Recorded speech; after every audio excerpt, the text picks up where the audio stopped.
My cam is start. Okay, my cam is start. That's good. My cam is start. Okay, then also I have to tell about myself. Okay, so that is good that my camera has finally started. Okay, so that is good. Okay, so about me. So let me introduce myself. A lot of you have seen my LinkedIn profile. My name is Navendra Vishwas, and I have around 16 years of IT experience. I have worked and in almost every top companies in the world like Oracle, JP Morgan. I have my previous role was an associate architect in a mid-range company around which was around having 10,000 people in Bangalore. But I left it all in 6 months back because I wanted to become a full-time teacher, because there is a lot of people who want to get into the IT industry and they are not getting the perfect teacher. I'm teacher, I'm a trainer, I'm a corporate trainer also. It means that I train people, the people which you might have heard that, okay, so Infosys hires a lot of freshers, and startups hires a lot of freshers, but they needed to be trained. No colleges teaches nothing. So I train those kind of people also. I have batches running for those kind of people also. Corporate training, that is known as corporate training. I do that also because there are a lot of developers in the world, but there are very less trainers. See, I'm a developer also and I'm a trainer also, so the developers only are the trainers. Okay, so but I have my own batches also in which I help people to become web developer. Beside this, I help people to become web developer completely through my YouTube channel. It is not like that. Okay.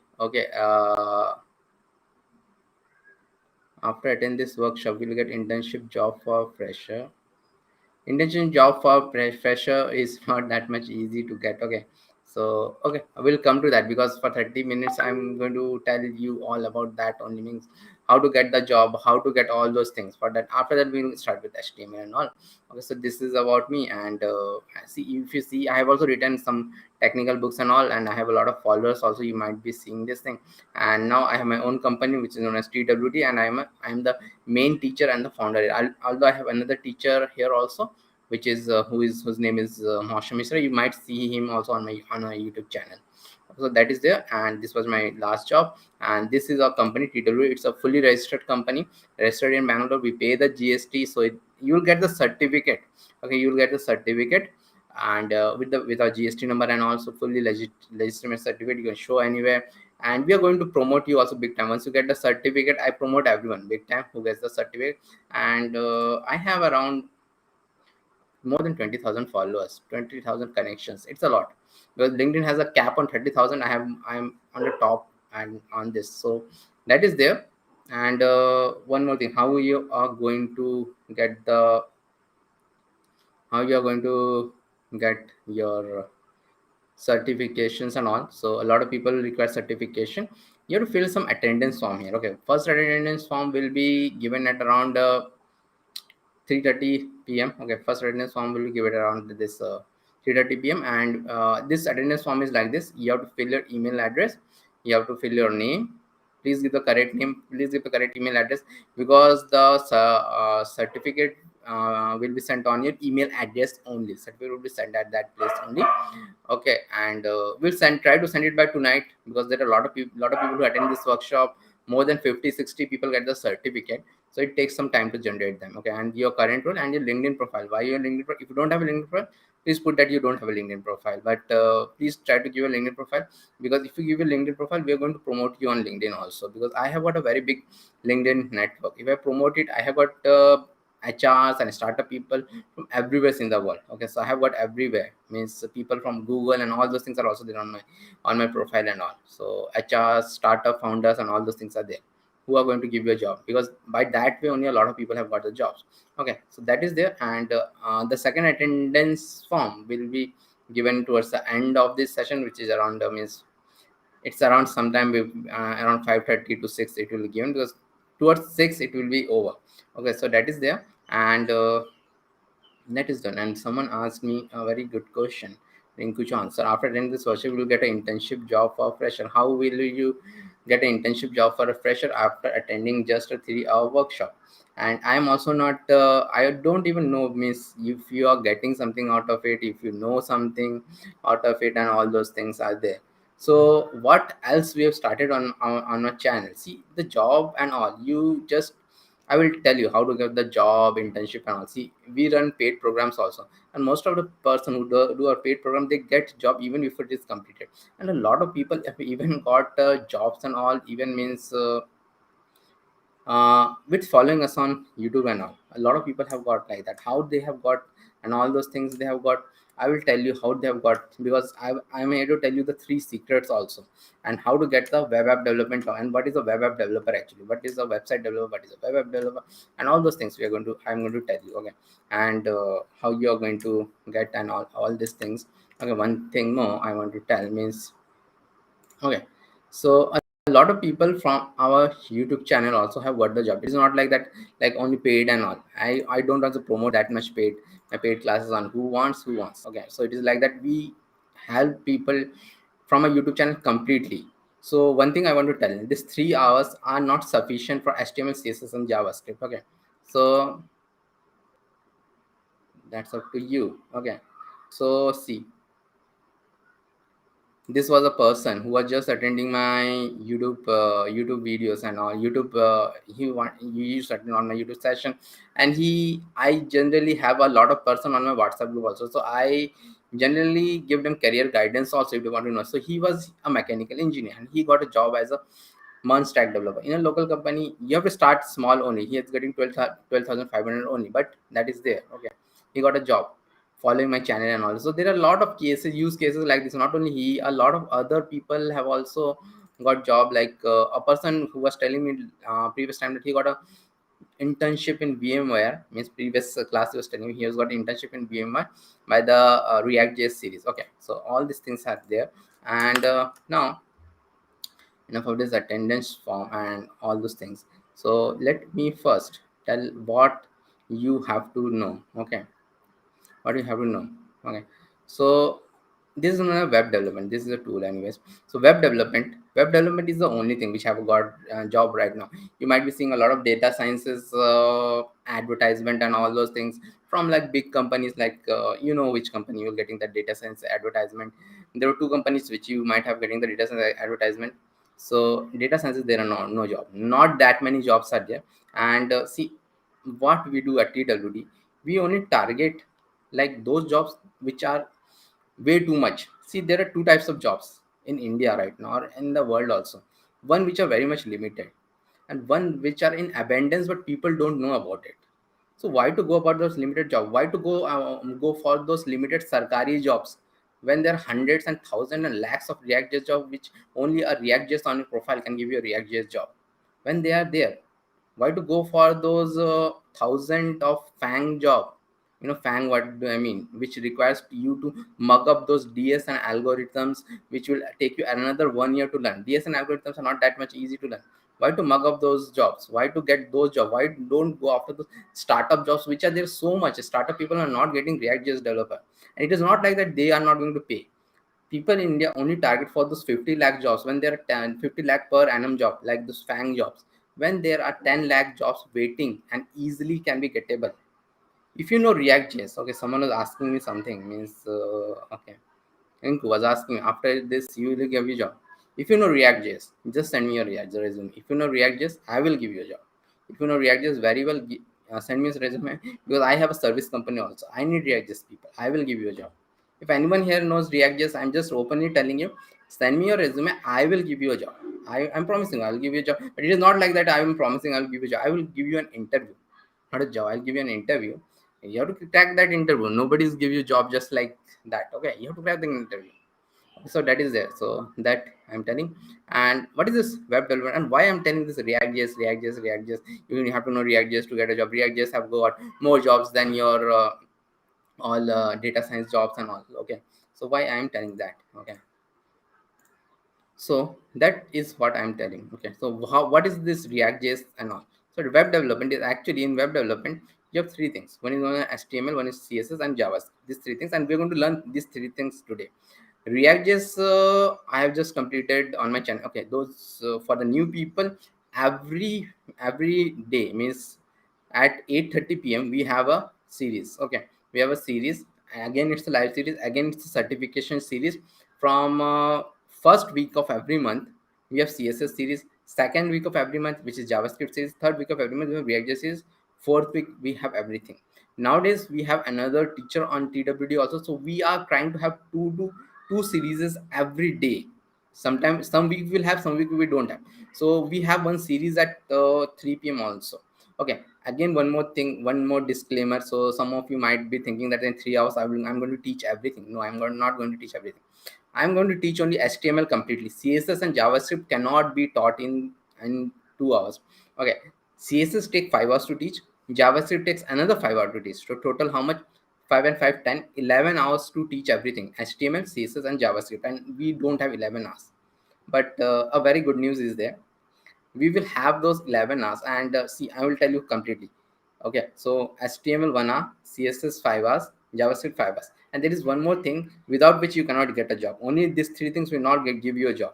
The fourth thing is React.js, which is a JavaScript library through which you will get a job. So why to learn this React.js and all? Why cannot we learn this HTML, CSS? And why cannot we just learn HTML and CSS? Some people might be quite new in this thing, means they are not even from an IT background. And what is this HTML, CSS? HTML, CSS, they might know. Everybody knows what is HTML, CSS. HTML is like, and we're going to learn also. HTML is like to give the structure and all. And CSS is to used to give styling. But how a website is made actually? How a website is made? So let us go from there. How a website is generally made. A website, and what is a web app and all. So I'm telling a web app. What is a web app? And what is this? What is this React.js, which is like this magic pill which you give, which will give you a job? What is this React.js? Okay, so HTML, CSS is like, if you know only HTML, CSS, I know a lot of people who know only HTML, CSS, and they build very basic website. Beside HTML, CSS, you have to know one more thing to build the basic websites, and that is known as WordPress. Okay, that is known as WordPress. And WordPress, HTML, CSS, you know these three things, you will get a job in the market for sure. But not that much sure, but you'll definitely get a job in a very small company who will pay you 2-3,000 rupees at max. In a 1 year they will pay you 15,000 rupees, because there are a lot of websites to be made, a lot of small websites to be made. Okay, so HTML, CSS, and WordPress I have not even written here, because that is the thing which I don't teach. Okay, that is the thing which I don't teach. If you want to learn that, you can means just learn HTML, CSS, and go to WordPress, and you can do that. Okay, I don't teach that WordPress and all, because they are used to make website, not web app. Website means those small website, like those your kirana site website, your kirana shop website, your small hospital website. Those are all static website. They're done by very small companies, small agencies in India, and they are not being paid that much well. I know a lot of WordPress developer come to me because they want to learn this stuff, because this stuff is what pays you a lot, not this stuff. HTML, CSS doesn't pays you. HTML, CSS, and WordPress at most, after even after 5 years, you'll get paid only 35,000 rupees. Some of you might be thinking, oh, 35,000 rupees is a lot of money. Oh, 35,000. But you know how much React.js developer earns after just having 1 year experience. You saw that guy that he was earning only, so you might be seeing that, okay, that guy, that mechanical engineer guy, he's earning only 12,500 per month. But mark my word, after 1 year he will get a 10 lakh package, because that is the power of React.js. Your salary goes exponential, just exponential your salary goes. Okay, so because React.js is not used to make this website and all. See, it is used to make this web app. So this is known as web app. This is the age of web app. Every startup is a web app. See, this is not your website. This is known as a mind map tool, and this is not your normal website. This is stored in some database or something, and a lot of complicated things goes away. But the front end is generally made with something known as React.js, and that is which we're not going to learn today. Okay, but I teach that thing also on my YouTube channel. So that is made with something known as React.js, which is a JavaScript library. For learning React.js, you need to know all this basic stuff: HTML, CSS, and JavaScript. All these things are required to make this web app kind of thing. Even LinkedIn is a web app. Facebook is the biggest web app in the world. Because so all those things are required. That's why React.js developers are given so much importance, because any startup nowadays, it's the age of startup. So all the startups need a web app. So that's why React.js is in so much demand that you just know React.js, you will get a job. You'll get a job for sure. You just know React.js. And but it is not that much easy, and that was the reason I am playing the motivational music. That is not that much easy. Means I know people who know HTML, CSS, and then they start with Java. JavaScript is a proper programming language, and especially people from non-IT background, they find it a bit difficult. But it is not difficult. You have to practice a lot, because yesterday also only I was talking to someone, and he was telling that he is from a production support background, and he was not understanding coding. I told him to do every day. Okay, do every day, and code every day, and do that. So 1 day bootcamp or 2 day? Okay, that is a good question. 1 day bootcamp. Okay, I will tell about that. Okay, so this is only 3 hours. Okay, this is only 3 hours. But on my channel, actually, as I've told earlier, on my channel, I have this every weekly workshop, like one hour, from one at 3 p.m., one at 8:30, one hour, 5 days, 5 hours. Because again, let me tell, I take 1 hour to teach HTML, 5 hours to teach CSS, 5 hours to teach JavaScript, and 5 hours to teach React.js. And those 5 hours I complete in 5 days. Okay, so first week of every month is the CSS week. HTML I'll teach completely today. I don't teach HTML outside today, outside Saturday. CSS this month I think we don't have any more CSS. Okay, because we have done a lot of CSS. And JavaScript second week of every month, and React.js third week of every month. So that is like the structure. But one more thing which I'm going to tell, one more thing I'm going to tell is that we have decided to do another thing. Okay, so a lot of people wanted to become this like web developer, wanted to learn from us, and all those things. So we have also started a series. Like, the thing is that it is not less just enough to learn this theoretical thing, HTML, CSS, JavaScript, and React.js, which we are teaching. So we are also doing the project certifications now, because those projects will give you a job. So recently we completed front-end mentor challenges. Front-end mentor challenges are the best challenges to learn CSS. So we have done that. Mawsum have done that. Front-end mentor challenges. Soon we are going to have JavaScript project challenges also. So in that, what will happen? Front-end mentor, Mawsum completed 5 front-end mentor projects in 5 days. So those 5 projects you have to complete and send us your GitHub link after the completion of the process, and we'll give you a cool certificate, also completion certificate, and we are going to promote you big way. Okay, so that is like this. Okay, on LinkedIn and all, you are, see, I have 20,000 LinkedIn followers, so I will use that thing to my benefit. Okay, so that's something which we are going to do. And beside this, one more thing we're going to announce today only. And that thing is that, okay, so, oh, I am visible again, that's good. Okay, so finally I'm visible. Okay, so that thing is like, we are going to next week is what? Next week is means 38th of April and 1st of May. We are going to have 2 days, 16 hours long live session. Means not total 16 hours, 2 days, means Saturday, which is the 30th of Saturday, 38th of April, and we will start from 9 a.m. Maybe we'll go till 6 p.m. Maybe before that also we can. So first day will be HTML, CSS, and JavaScript. And second day again we'll start from 9, but maybe we'll stop a bit early, because as I told, I take only 5 hours to teach React.js. So that day we might stop at around 2. So 9 to 2 on Sunday. So 9 to 6 on next set. Book your calendar. So we are going to announce this. So all of you might be on my WhatsApp group. So book these 2 days. Okay, so book these 2 days, and we are going to, means not only that, we are going to do that 2 days, means 16 hours of training of everything: HTML, CSS, JavaScript, React, everything we are going to teach in 16 hours, because as I've told you, it takes us 16 hours to teach all this stuff. Okay, then what? Then what you have to do? You have to, we might give you some assignments and all to complete. After those 16 hours are done, we will give you some assignments to complete again from our channel, because I don't want you to just learn theoretical thing. You have to complete projects. See, there is only way. Yeah, total 16 hours, and it will be crazy. Like everything will live on YouTube. So Saturday it will be 9 to 6, and Sunday it will be 9 to 2 or something like that. Okay, so total 16 hours live on YouTube. So that will be like very big thing for us also. And so that after that, what will happen? So I'm declaring it here only. After that you will get a participation certificate, and in that will take attendance not 2 times, that will take attendance at least 5 or 6 times. Okay, so that will be there. And the next thing is that we want to make people web developers. So this is our aim at TW, to make 10,000 people web developer. And we are still, means I haven't able to make only 100 or 200, because that is the reason I left my job. Okay, so I new want to join your WhatsApp. Awesome, can you please give the WhatsApp group link here, so that they can join the WhatsApp group, so that they can be in touch. So if you join the WhatsApp group, you will definitely be in touch. Okay, so and also please follow me on LinkedIn, because I'm very big on LinkedIn. And okay, let me only give me my LinkedIn profile. So please send me a request on LinkedIn and connect through me on LinkedIn, so that you can get all the updates. Okay, so we are big on LinkedIn also, so do that. Okay, so okay, so after those 16 hours, what? So after those 16 hours, we'll give you some projects to do. Okay, and projects are also like that. Okay, you don't have to make it like that.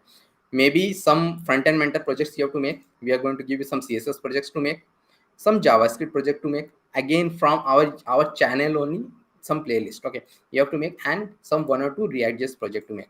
So like that, maybe one projects. Okay, we'll give you a list. You complete two projects, from 2 projects from CSS, 2 projects from JavaScript, and 2 projects from React.js. Then what happened? Okay, first thing is that you attend those 16 hours completely, you'll get a participation certificate, and you complete those projects, and there is no timeline in that. So you complete those project, and then what will happen? Then it will happen like, you again send us those things, you have completed the project and all, and then I'm going to invite you to have a one-to-one with me. I'm going to invite you to have a one-to-one with me, so that I can guide you on your career. See, I used to do a lot of one-to-one. Right now I don't have any time. My time is more precious than the money, so that is there. So I will have a one-to-one with me. I will guide you on your career. I will guide you on your career.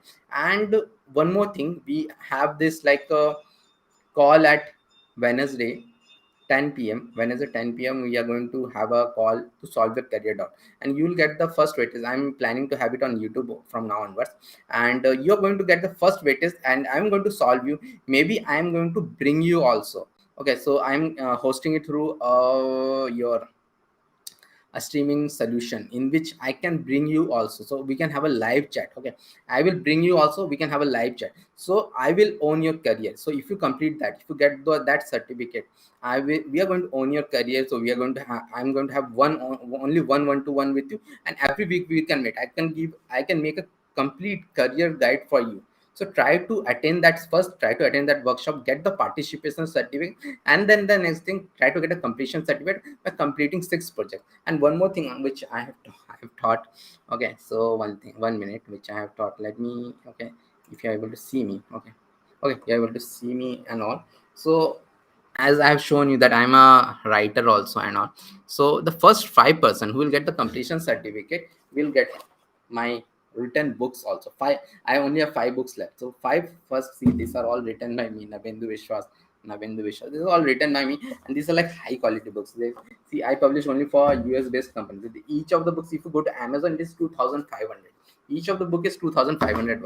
So you'll get this books. Okay, you'll get this book again. I think I'm stuck. Okay, so you'll get this book. First 5 people who get the completion certificate, not the participation certificate, but the completion certificate. And I will send you to anywhere you are in India. Means outside I cannot send. Anywhere in India, I will post it to you. So that is my responsibility, to post you anywhere in India. Okay, you'll get those. And those books are like one of the top selling books, because those books have got projects. They are project based books. So five of them have got Mon project. 5 of them have got React Firebase project. So with seeing that, you can build this project in no time, and those projects will give you a job. Because I know people in US who are waiters. Okay, they're waiters in US, and they use this book and they've got the job. So I am in connection with a lot of people like that. In US, anyone can become. India also, anyone can become a developer. It is not like that. Okay, in US only the waiters and all those things can become. Or it's not like that. Okay, so anyone can become. Okay, so that is like that.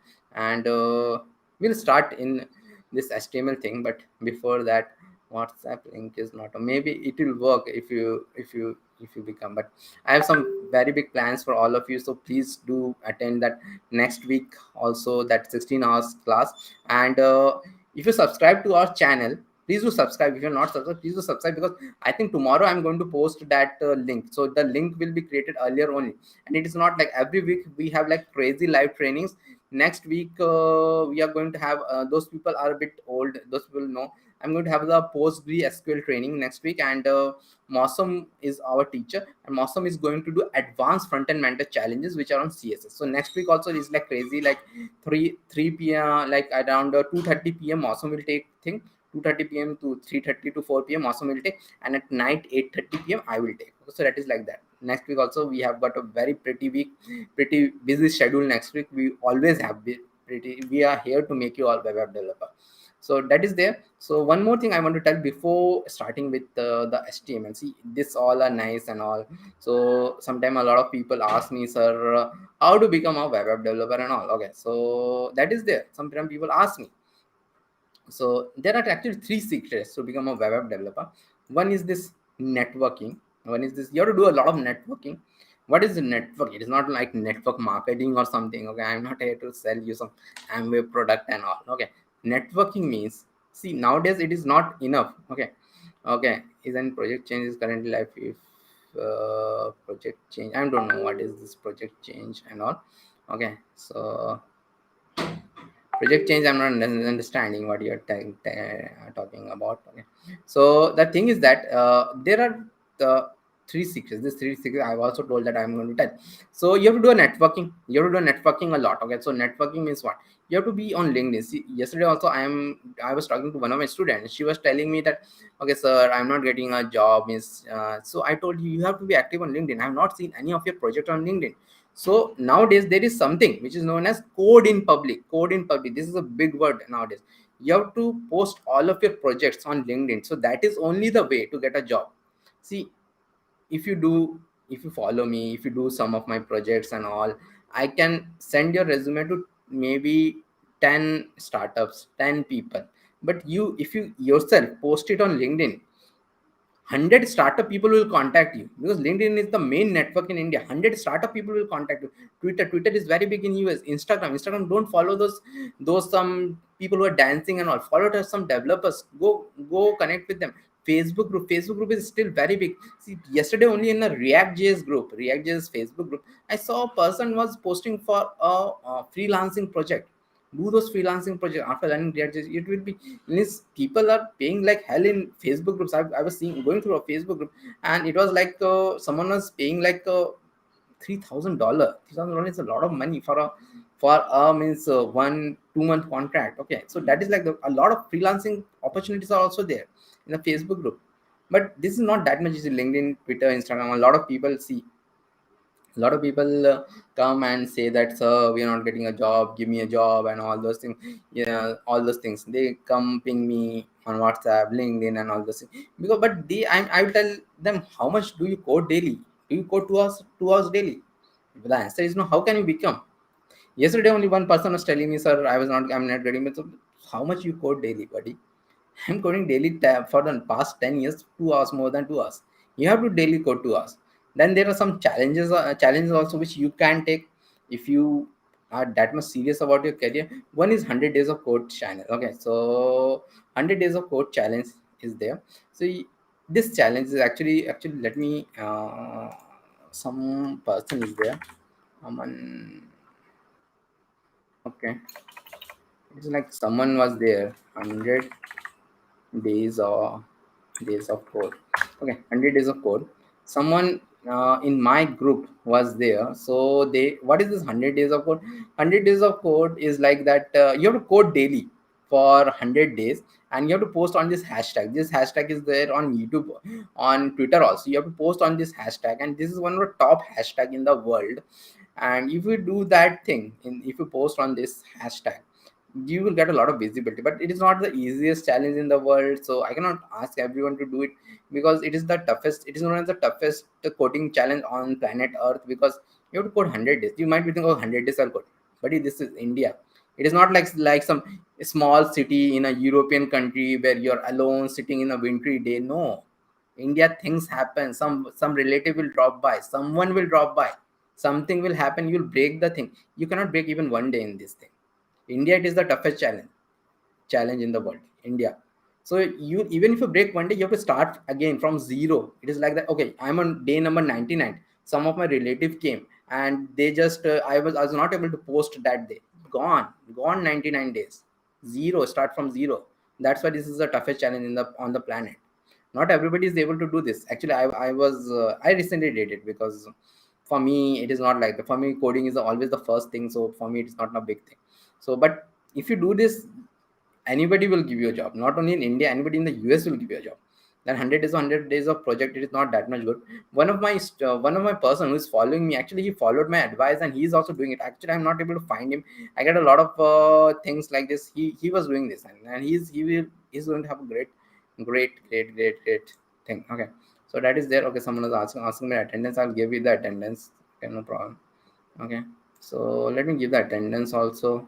So this, like this, I'll do, I'll shorten the URL, copy it, and mark your attendance. Yeah, I think Gyanendra today you are good. You are attending for the next time. Okay, so okay, and as I have told, you have to put all of your projects. Last thing I'm telling you, so all of your projects you have to put on LinkedIn. Okay, all of your projects. So how your projects you have to put on LinkedIn. Okay, one sec. Okay, so Aditya Singh. Okay, this is a person who is doing my paid workshop also. Okay, so he okay.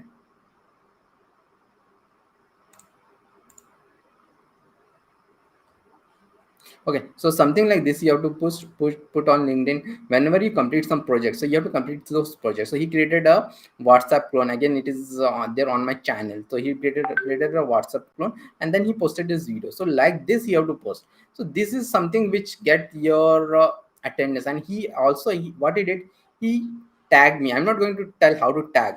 So he tagged me. So when he tagged me, and when I tag him back, what happens, I am sending his profile to 20,000 of my followers, 20,000 of my connection, which have got everybody in this, in India, in US, everyone. So it is there. So see, like this.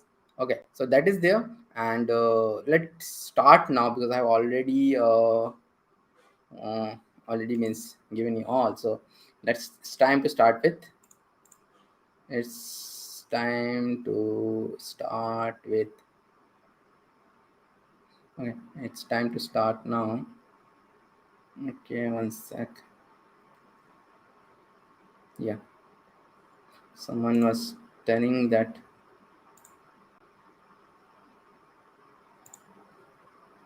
As you Yeah. So we are going to start with HTML now. It's time to start with HTML, and it's enough. I will. So keep filling. I will get the responses here, and this we are not going to give the means certification if you are not going to fill it. And this is the second one which you are going to give later on. Okay, so that is there. Those are all the things, and we are going to start with HTML now. It's time to start HTML. So HTML is what, as I've already told, and HTML I'm going to tell everything on HTML. So please do attend it completely, miss. And yeah. So HTML stands for hypertext markup language. So it is there from the 1995. It is there from when the internet was created. It was there for that, from that time onwards. Okay, so all the structures we have to create with HTML. You have to learn HTML first year. And HTML earlier, which we used to do HTML earlier, we used to do it through means before 2010. We used to do it on Notepad plus plus and all those things, and then we have to save the file as .html. But nowadays we don't do it like that. Okay, nowadays we have very good, nice code editor known as VS Code, Atom, and all those things. So we are going to we use those code editor. They're very lightweight. Even if your system have 4 GB of RAM, one of my students have a 4 GB of RAM. I told him many times to update it. Okay, so that 4 GB of RAM will also be sufficient. But although I will suggest 8 GB of RAM, so will be sufficient to run that Visual Studio Code. And earlier they were like something heavy code editor which you used to not run, but we'll run with VS Code. Why we're going to run, I'm going to tell why we're going to run, because that has got some very cool features which we cannot get if you are going to code in like Notepad plus plus or Notepad, all those things. So you're going to download it. For me, I'm using a Mac, so it is showing me for the Mac. For you it will show for Windows and all, and it will give you exe and all. You have to just double click on the exe, and then you have to do next, and it will be installed on your system. When it will install, it will be installed on your system. Okay, so you'll get something like this. You'll get a icon somewhere, or in Windows you have that Windows thing. There you can search for the VS Code and all those things. And VS Code will be, if you open it first time, it will be opened like this. VS Code will be open like this, and this is the code editor in which we are going to code VS Code. And now what we are going to do here, so we are going to have HTML here. And HTML, how to add a HTML here? So there is a very easy way to add a HTML. So like this, I'm in a folder. In that folder, I'll create a new folder known as HTML Basics. I'm going to do, and then what I'm going to do here, I'm going to click on it, and I'm going to keep my mouse left button pressed, and then this is how we drag it. Keep the mouse left button pressed, drag it, and then keep your finger away from it, and it will be done. Actually, some people who are from non-IT background, they find it also very much difficult. I've helped people on Zoom calls to do this thing. Okay, if you're one of those guys, please do contact us. We will be happy to help. Now we have awesome also. So how to drag this thing also, I know people who are from non-IT background, how to drag this also, how to install VS Code also, that will be a problem also, because they have never done this. See, nowadays this is the age of web. Why? Earlier, in before 2010, we used to have a lot of exe files and all, which you used to download in Windows and all. But nowadays nobody gets those exe files and all. Everything is a website or a web app, like Facebook. Normal people, what do normal people do? They will either open some, okay, Excel and all those things they will open, but they will open the some website like Facebook and all those things they will open on the laptop, but they don't do some exe thing. So if you're finding it difficult to install VS Code, please do contact us on WhatsApp, LinkedIn, anywhere, and we are going to help you. We are going to help you to do this dragging thing also. It is very difficult for a lot of people, I know that thing, to drag this thing from here to here also, how to drag this thing. So we are going to help you on a help you somehow, okay, on a Zoom call maybe. Okay, if you want to get that help, because I'm here to make everyone a web app developer, even someone from a non-IT background, mechanical engineer, housewife, anyone with a career gap, anyone have a 20 years there is a professor who wants to learn from me. He's having means he's a 20 years, he's a professor in a and teaching computer science, but he doesn't know anything about coding, and he want to get into the he want to become a software engineer at the age of 45, and I'm helping him. So that is like that. So anyone, you can be anyone. So we have done this HTML basic. Now what? So now we'll come here and do the index.html. All right, index.html. Why I have written index.html, and I created it from here. And why I have written index.html? Why? Because see, every file have a exe, means I know everyone might be knowing this much, because even if I'm not an IT background, if you open an image file, that will have some extension. You might have noticed that thing. I think everyone has noticed that. .jpg, .png. Then you might be working on doc file, so that have extension docx, docx, or doc, xl or xls. So those extensions you all know. Similar to that, all coding files literally have an extension. Like HTML file have .html extension. Okay, and index is the name of the file, just like a flower.jpg is there, computer.png is there.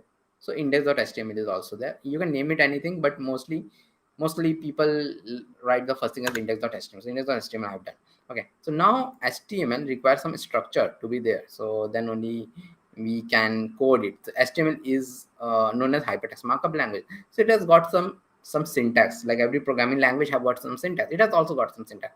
I can write all of the syntax, but it's better we're using VS Code for a reason. It has got very good shortcuts, or else we could have used something like Notepad++, on in Mac. What it is called? It is called something like Notes. I could have used like that.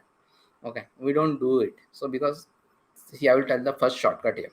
I'll give a not, and then I will press the tab. I'll press the tab after this not, and I will press the tab which is below the escape. There is tab. I will do this tab. And what I just got, I got the whole of the HTML structure whole of the HTML structure I have got. Okay, so it is like this. Okay, so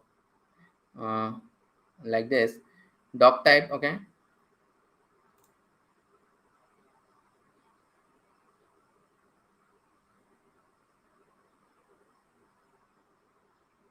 okay,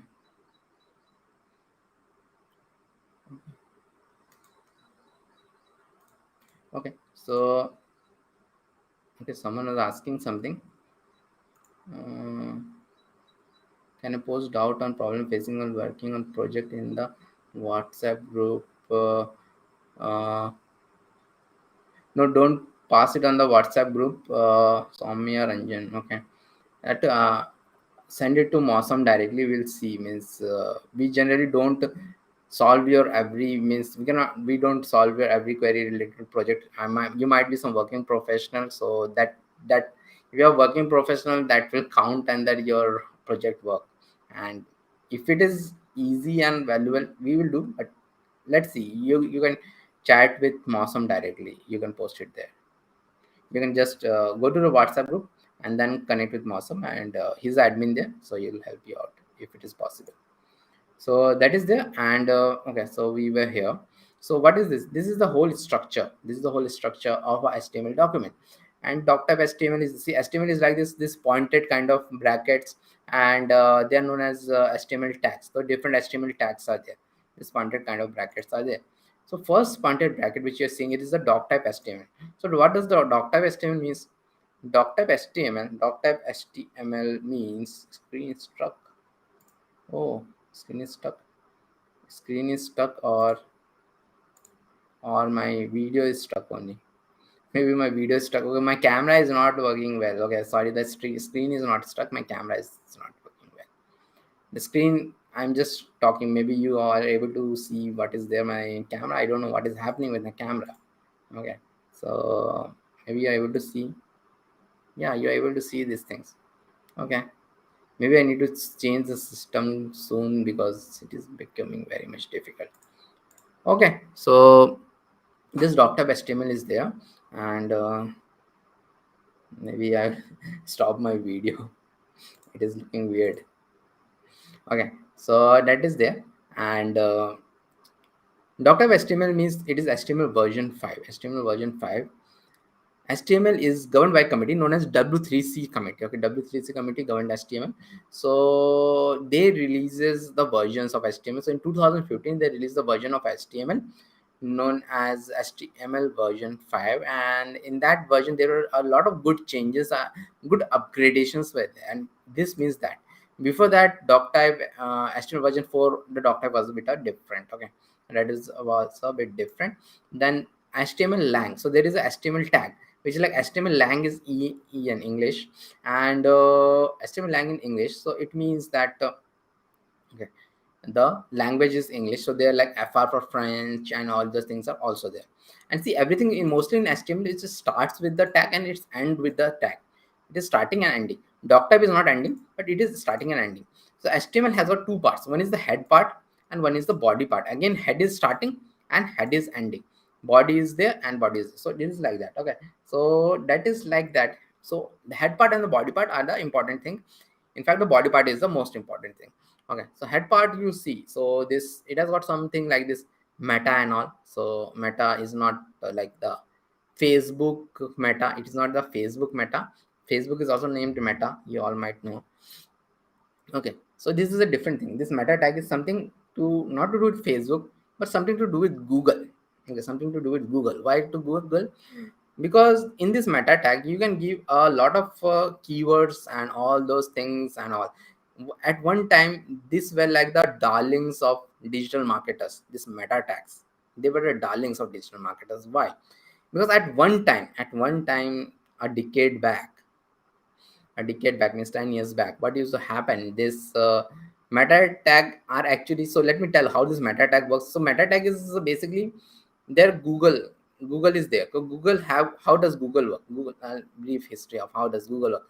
Google have this Google bot which scans the whole of internet for every day. It scans the whole of internet for means more than 2-3 times, and it is a very big task. This bots automated bots. It scans whole of internet for 2-3 times, and suppose we'll create a website out of it, and we then put it on GoDaddy and all.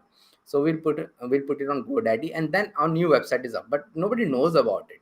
So what will Google do? Google scans the whole of India. Google will come to our website and see, and it will try to learn about our website, see what is this website all about and all those things, so that when someone search on Google, it can tell us about that. This is how the indexing of Google works.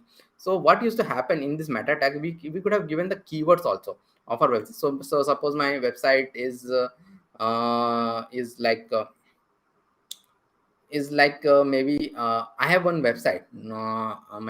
I created a long time back, which is like amazing humpy. Maybe it is like now also. So it was about my trip to Hampi, and it has got some very good pictures and all those things about Hampi. So what I will put in the meta tag: Hampi, best tourism places in India, best tourism places in southern India, best tourism places in Karnataka, and all those are things are known as keyword. What is the keyword? Suppose you go to Google and you type best places to visit in Karnataka. So I will have that meta tag in my website, best places to visit in thing. So this way the digital marketers used to do a lot earlier. So you might have heard that thing like ranking, SEO, all these things, SEO, search engine optimization. SEO means those things were related to this meta tag and all. But then Google understood that thing, that the digital marketer were abusing this thing. So Google changed its algorithm. Nowadays it doesn't matter if you put 100 and lakhs of keywords also in your website, Google will not rank you. So that thing has changed, and I don't know beyond that the SEO thing, digital marketing, I don't know. So that is something which is there. So now the next thing is that, okay, so that is about Google and all.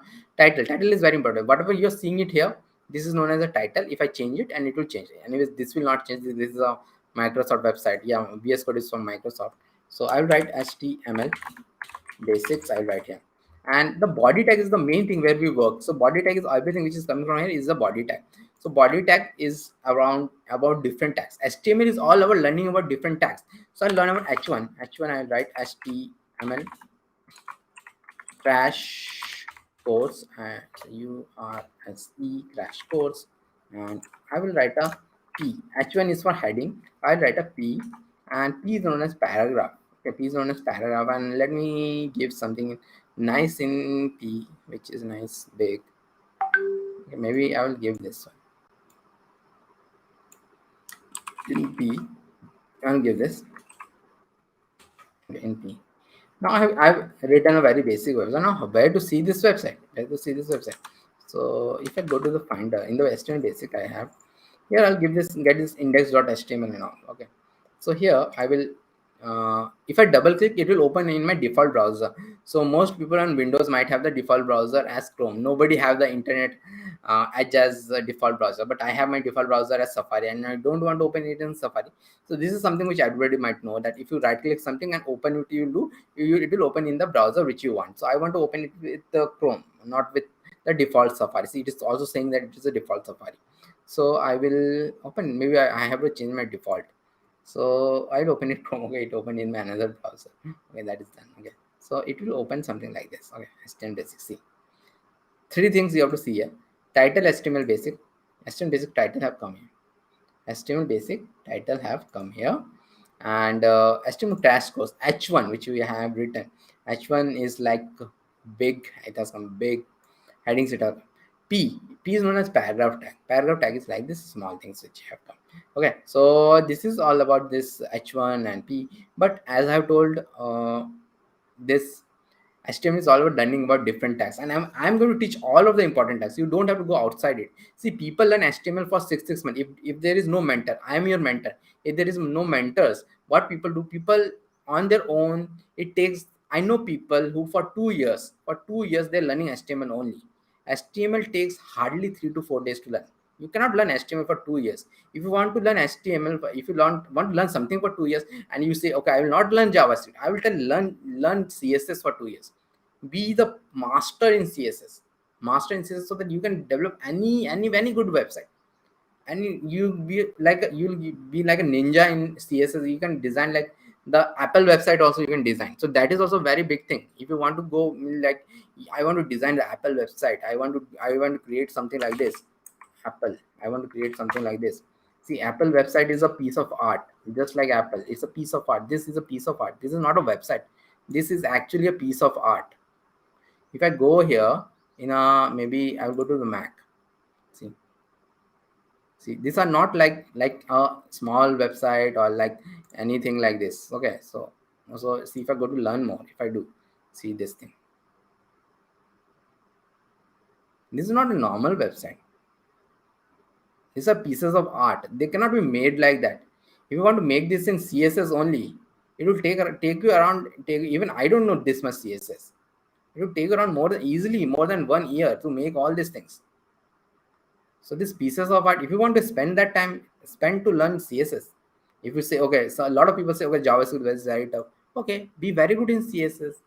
Very good in CSS. Create this Apple site. Clone for this Apple site you create. It will take you around 2 years to create. Okay. So that is there. And so now we are going to see what. Okay. So we're going to see one more thing here. That thing is like I always get distracted. Okay, so we generally don't run it like this. Okay, we generally don't do it like this because there is an issue in this. Okay, so what issue is there? Suppose I come here and do a P again, and I will write okay, every time I cannot get this like text and all, and I don't know that much text also. I cannot go to some site and copy every time.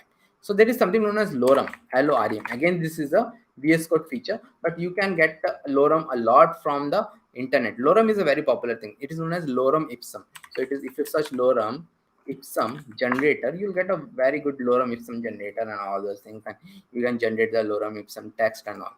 So what is this lorem ipsum text? Lorem ipsum text is actually is a dummy text which was used in the printing and typesetting. I tell this every time. People might be thinking that I am bluffing and all. So it is not bluffing. It is actually used in the, see, it is written, it is used in the printing and typesetting industry. See, people always needed this dummy text when the printing and the live setting industry, whatever it is, printing industry was there more than 200 years back. So this newspaper, you have to print something. So you, even before printing the news, you need to see that whether the printer is printing everything right or not. So you needed some dummy text. So at that time, so it is so old.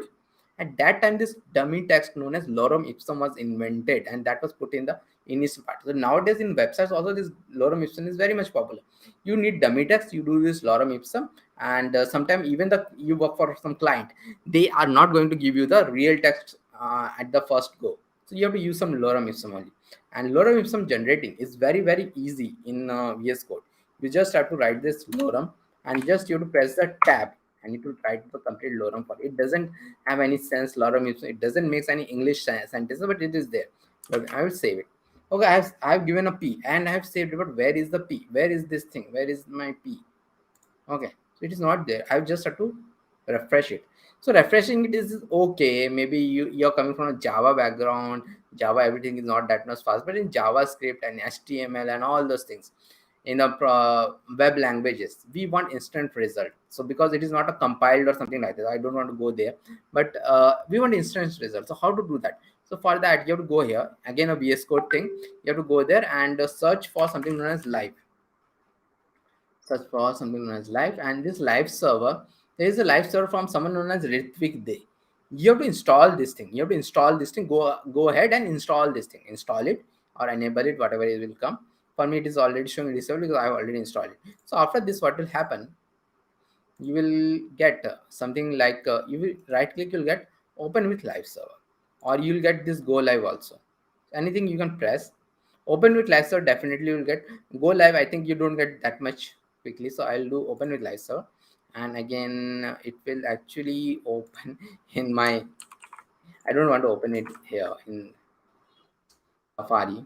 I want to open it here, and I'm going to tell what it does. So it is giving me something like 127.0 or something it is giving. So actually it is sort of a server kind of thing it creates here. So what is the benefit of it? Suppose I will go here, I will remove this one. So I'm removing the second P, I'm removing, saving it. Instant refresh, I didn't touch anything. This automatically refresh was done, and the latest one is shown. If I go back here, still it is being shown, because here I have to manually go every time and go the refresh, which is not a good thing. So we are not going to use this thing from now onwards. So this is done. So now we are going to learn about the different tags. HTML is all about learning about different tags, and we are going to learn about the h1 tag first. Okay, so h1 tag we are going to learn. H1 is like heading 1, heading 1,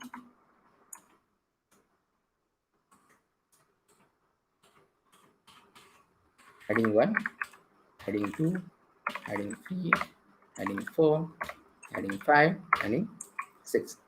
So this 6 things I've done. Heading 6. Okay, so see. Okay, but everything is h1. H1 is h2, h3, h4, h5, h6. So heading tags are these 6 tags are known as the heading tags. There are 6 kind of heading tags. Okay, which h1, h2, h3, h4, h5, and h6. Okay, so these are there, and okay. So see, everything is of different sizes. So h1 is of different size, h2 is of different size. All of the sizes are different. So this is known as heading tag. Generally, we don't go beyond h4. So there are 6 heading tags. Now the next tag is the paragraph tag. And please do like the video if you're not liked it yet, so that it can reach to more people. And I see only 8 likes are there. There are more than 18 people right now. Please go ahead and like the video so that it can reach to more people. Please do like it. Okay, so if you're gaining something good from here, please do like it. Okay, so h1 to h6 I have done. Okay, so it will show like this. Okay, then there the next thing is like the paragraph tag. Okay, paragraph tag. Okay, and even before moving to paragraph tag, let me show the paragraph tag pass. And you have seen the paragraph tag. So P, I'll do a lorem now like this, and it will show this paragraph. And I will do another P also, and P it will be okay. Lorem is there is one more thing in lorem. I can write lorem, and I can give some numbers also, like this 60 I'll give, so it will give me a bit bigger thing. Okay, so this is like the lorem is done. Okay, now one more thing I want to tell here is that like there is something known as commenting. In programming language, there is something known as comment. So comment are for the fellow programmer to know what you have written. So let me comment first. Okay, so I'll write heading tag. I'll write this heading tag, and here I'll write this Pyara PRAPH tag. But I don't want to show it to the end user. See, this is what the coder sees. This is what the end user sees. This is what when the user will visit our website, they will see this thing. So I don't want this for them. So I'll go to heading tag. I'll do this. I'll go to the paragraph tag, and I will do this and save it.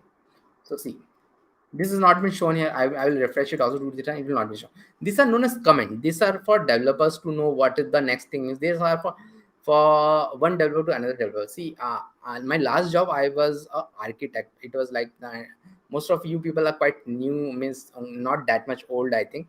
But there was a movie known as Matrix in which there was a bad guy. I was not the bad guy. He was the architect who designed the complete matrix system. And architects are like the super coder who sits on top of all the developers, and they themselves code very little, but they understand the complete system. Okay, they understand the complete system. They can code also. I used to code also.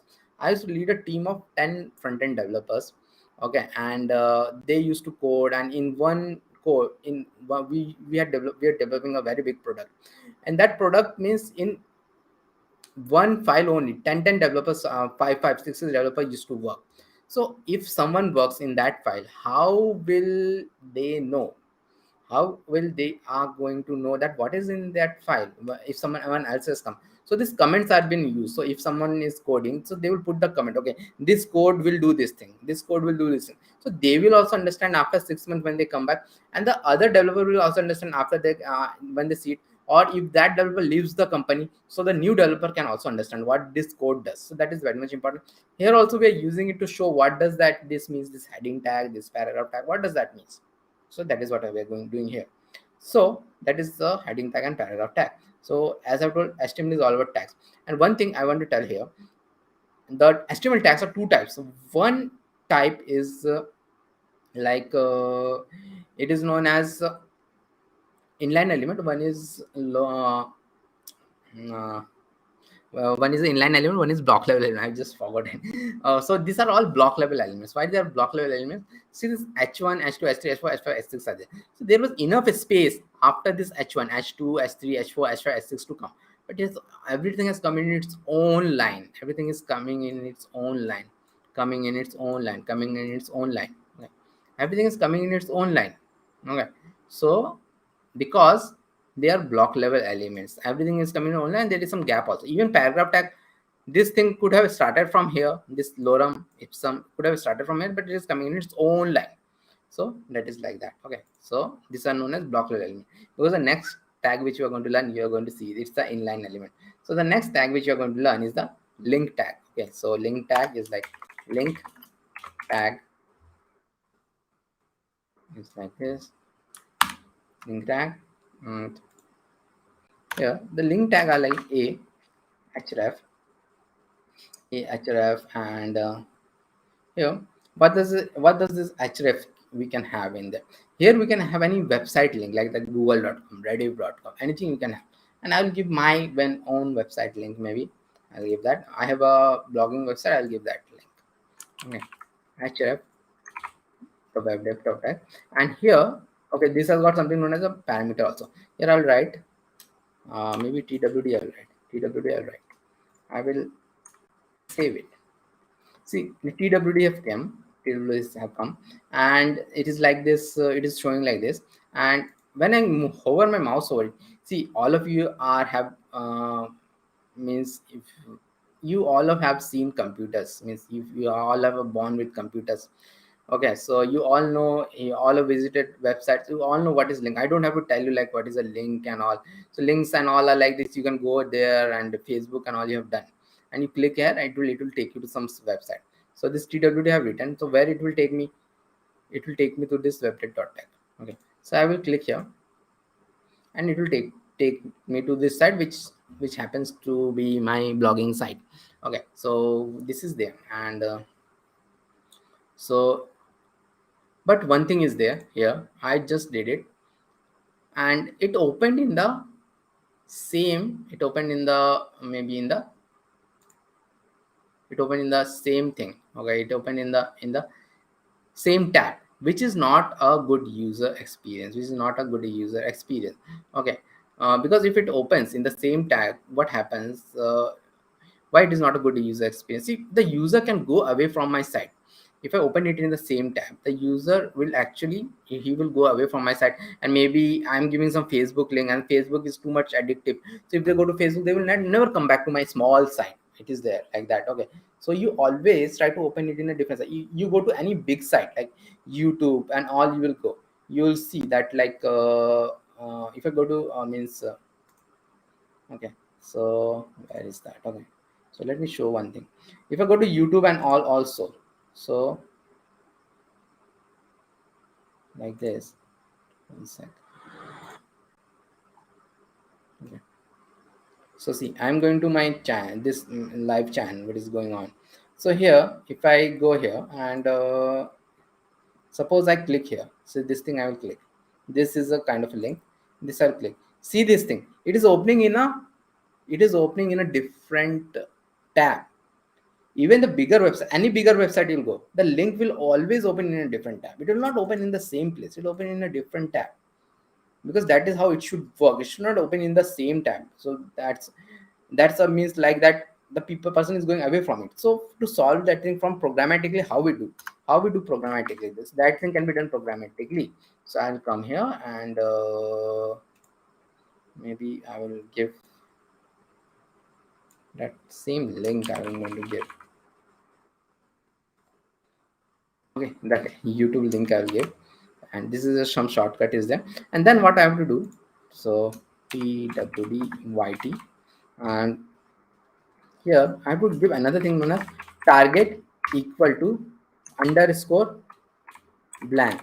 So target equal to underscore blank you have to give. Okay, target equal to underscore blank, I'll do, save it. So this is come twdyt, and this target equal to underscore blank, you'll see.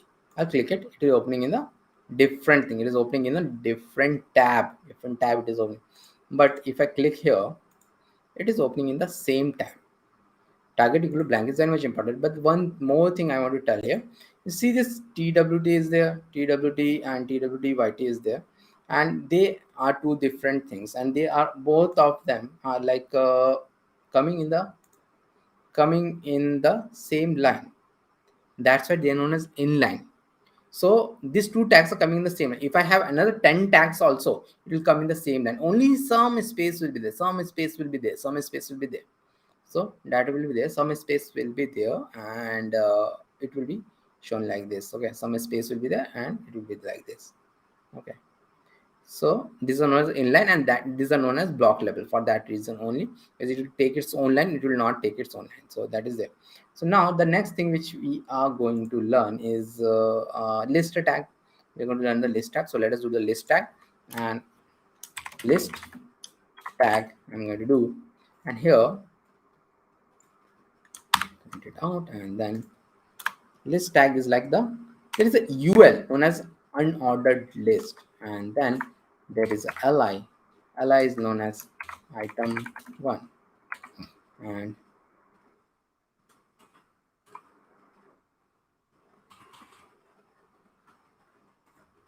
2, 3, 4, 5, and then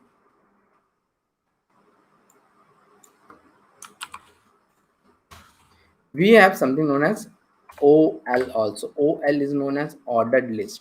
UL is known as unordered list. LI is known as list item. Everything has a full form in HTML, and most of the tags have got some good names like H1 is heading, P is paragraph, A is anchor, UL is unordered list, LI is list item, OL is ordered list. So everything has got something like this. Okay, so what is this UL and LI? So UL is the parent tag, means inside this we have got LIs, and LIs will, if I give a UL inside the LIs, it will have this like unordered list, means it is unordered list, this dot is coming. Ordered list means 1, 2, 3, 4, 5 will come. So if I increase 1 here, so what will happen? If I increase 1 here, I'll make 6. What will happen? The 6th one will come. And if I have this like this, don't see, and 6 I will have. 6th one will come like this. Okay, 6 will come like this. And so this is how it will be working. So this is the list tag. Now we are going to learn about something known as table tag. The table tags are something, all these tags you should know on in your head, means these are very easy tags. Table tag have got a lot of tags. Okay, you don't have to learn this. See, nothing you have to mug it up hard like this. Okay, if you don't even remember what is this, you should have that back on your mind. Okay, there is some UL is there, although you should know a bit of UL, and VS Code also helps a lot in suggesting us everything. Okay, and so there is a table tag. Table tag is a set of a lot of tags. You don't have to learn all of them, but you should know that there is a table tag is there, through which we can create a table, of course. So table tag we are going to learn. The table tags we are going to learn, and there are a lot of tags here. Okay, so like this, in that what will happen? I'll have a table, and inside this table I'm going to have two things first. One is a P head, and the other thing is like the T body. As the name suggests, T head means table head, T body means table body, and then after inside this T head I will have a TR. TR means table row. Inside that I'll have a TH, means table header, table header, table header. Explain against UL tag, in UL tag please. Okay, I'll explain. One second. Okay, so someone is telling to explain the UL tag, so let us explain the UL tag. UL is unordered list. Okay, UL is unordered. Actually there are two different tags. Okay, so this is one group of tag, this is another group of tag. UL means unordered list. So whenever we put, you have an unordered list, and inside that we have some this element known as li. So it will have this dots and dots, dot, and OL means ordered list. Whenever we give something like this L1 item 1 item 2 item 3 here 6, it will have this number like 1 2 3 4 5 6. I will increase it, the number will increase. I will increase it, the dot will increase, because it is not having any order. UL means unordered list, OL means ordered list. As simple as that. Okay. Hope it is okay now. So okay, so this T head and then TR means table row. Inside this T header is there, and then inside this I'll have a name, and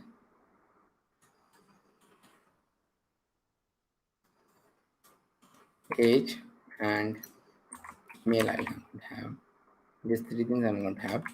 So it will show this like a table header. It will show like this: name, age, email. Then after this, inside this table body will go, and I'll have a tr here again.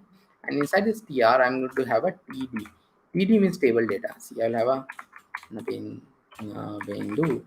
I'll have, and then table data. I'll have 39, and table data bindu at gmail.com. I'm going to have. So let us have more table row. So table, we all know, we have seen Excel tables. There is a head is there, then there are a lot of datas are there in Excel. So this is something like this. Okay, so let us have something different here.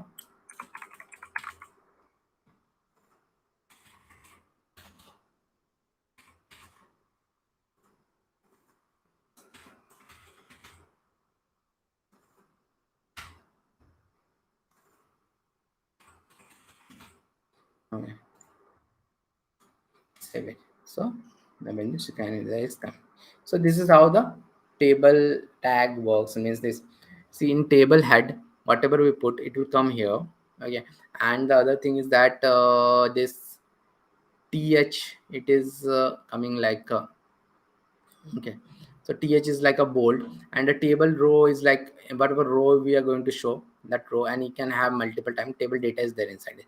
So this is about the table tag. Okay, table tag. And in html, see, everything is very much ugly because html is only for the structure. You cannot make a very good website with like html. Okay, you need the css for that. So this is about the table tag. Now the next thing which we are going to learn, which is the most important thing here, which is the form tag. Form tag is actually the most important tag. Whether you learn HTML, whether you learn CSS, whether you learn JavaScript, whether you learn React.js, it is the most important tag. Why? Because when you go to facebook.com and all, when you the first time you have gone to facebook.com, what will happen? It might have given you some registration link, registration form, and in the registration form you have to fill your name, email ID, password, gender, date of birth, and all those things you have to fill. Okay, so then you have submitted it, but then what happened? Then your data has gone to the Facebook server in the US and it was stored there, but the data has gone from there. So taking the data is through a form tag, is through a form, not through one form tag. Form tags is again a group of tags. Through that we take the data from the user, and then that's why it is important. Then after you've registered on Facebook, the next time you have to go on to the login form. Login you have to do. So login, you have to do your username and id, username and password, and again this, that is a form. Okay, and then when you post your post on Facebook, there is a post thing is there at the top. There you have to post. Okay, there you have to post. At the post you have to post, and then it will go. Okay, so that is like that, and that is again a form. So how to create these forms and all, in which forms are used to take the user data, which is a very important part of any website or web app or anything. It is very important part. So form tags we are going to do after this. So form, form, form tag is there, and then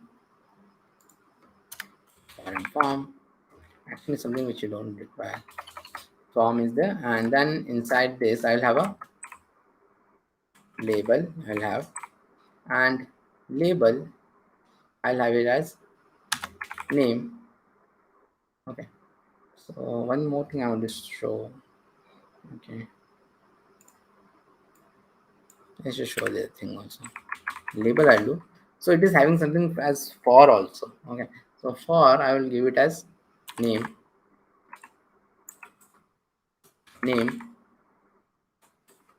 and I will have a input. Type is text, id equal to name, and name equal to name. Okay, I have got a lot of things here.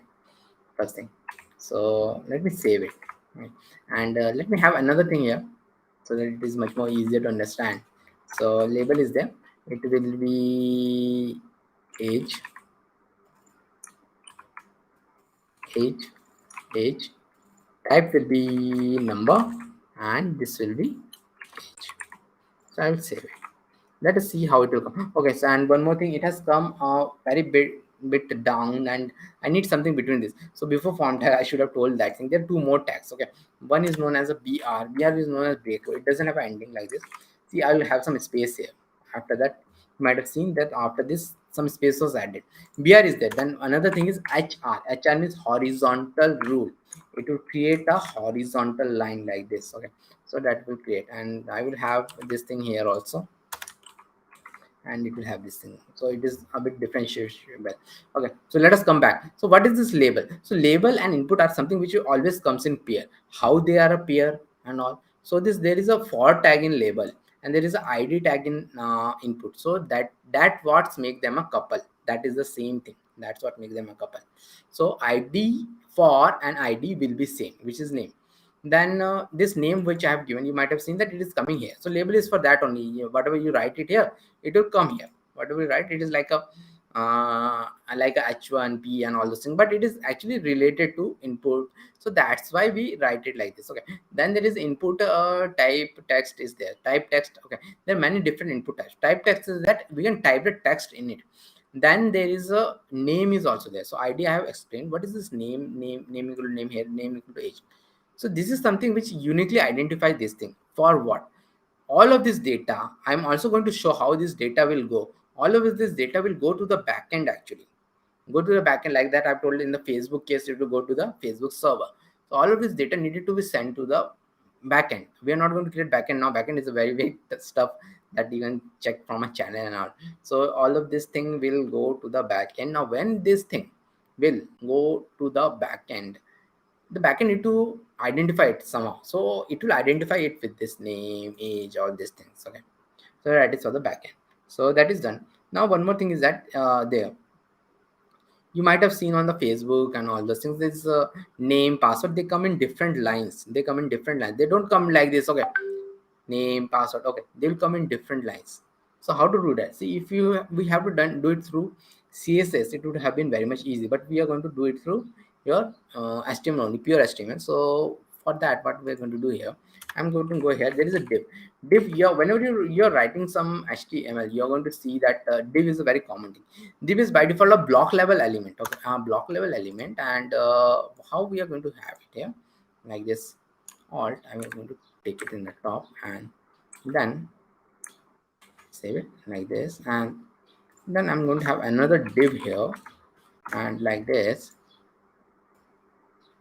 I'll go like this and have, and save it. See, now both of them are coming in a different lines. Both of them are coming in a different lines. So why both of them are coming in different lines? They are coming in different lines because div is a block level element, and this is very common to group things. They're coming in different lines, but still I have some issue. This is very close to my liking, very close. So how do I solve these things? I can wrap it with another div tag, but better I will wrap it with a BR. BR known as break row. I'll do this and see, BR will have create some more space here, create some more space here. So that is done. This is known as a BR. Now BR is done. Now we are going to learn about more label and input. So as I've told, HTML is all about learning about different labels and input. So the next thing which we are going to learn, again we have to do a BR and a div. Inside that div only everything will go. Then a div I'm going to do, and then I'm going to do a label again. A label for it will be message, and it will have message, and I will have something known as the text area. Name will be message, id will be message, and I don't need the calls and rows. You can give the calls and rows also. And see one thing, this text area have a ending. Actually text area have an ending. See, one thing I forgot to tell, it's input doesn't have an ending. Like most of the thing have a starting and ending. Input doesn't have, BR doesn't have, HR doesn't have, some of them doesn't have, but text area needs one ending also. And if I save it like this, see, now this text area is there. Okay, actually I didn't type here. So in a bindu I can type it here, and endu I can type it here, and here this is a input type number. Input type number means I can type the number here, and I can also increase it here like this. Okay, so this is something which I can do. And then this message is there. Okay, then this message is there, and this message is a text area, which means that I can write this is a text area. I can write multiple lines thing. I can write multiple lines things. This is a text area. This is a text area is there. So that is there, and this is how it is there. Then okay, so this is about test stage. So next thing which we are going to learn is about the drop down. The drop downs are very much popular in every website. The drop downs, like, okay, so we're going to do that.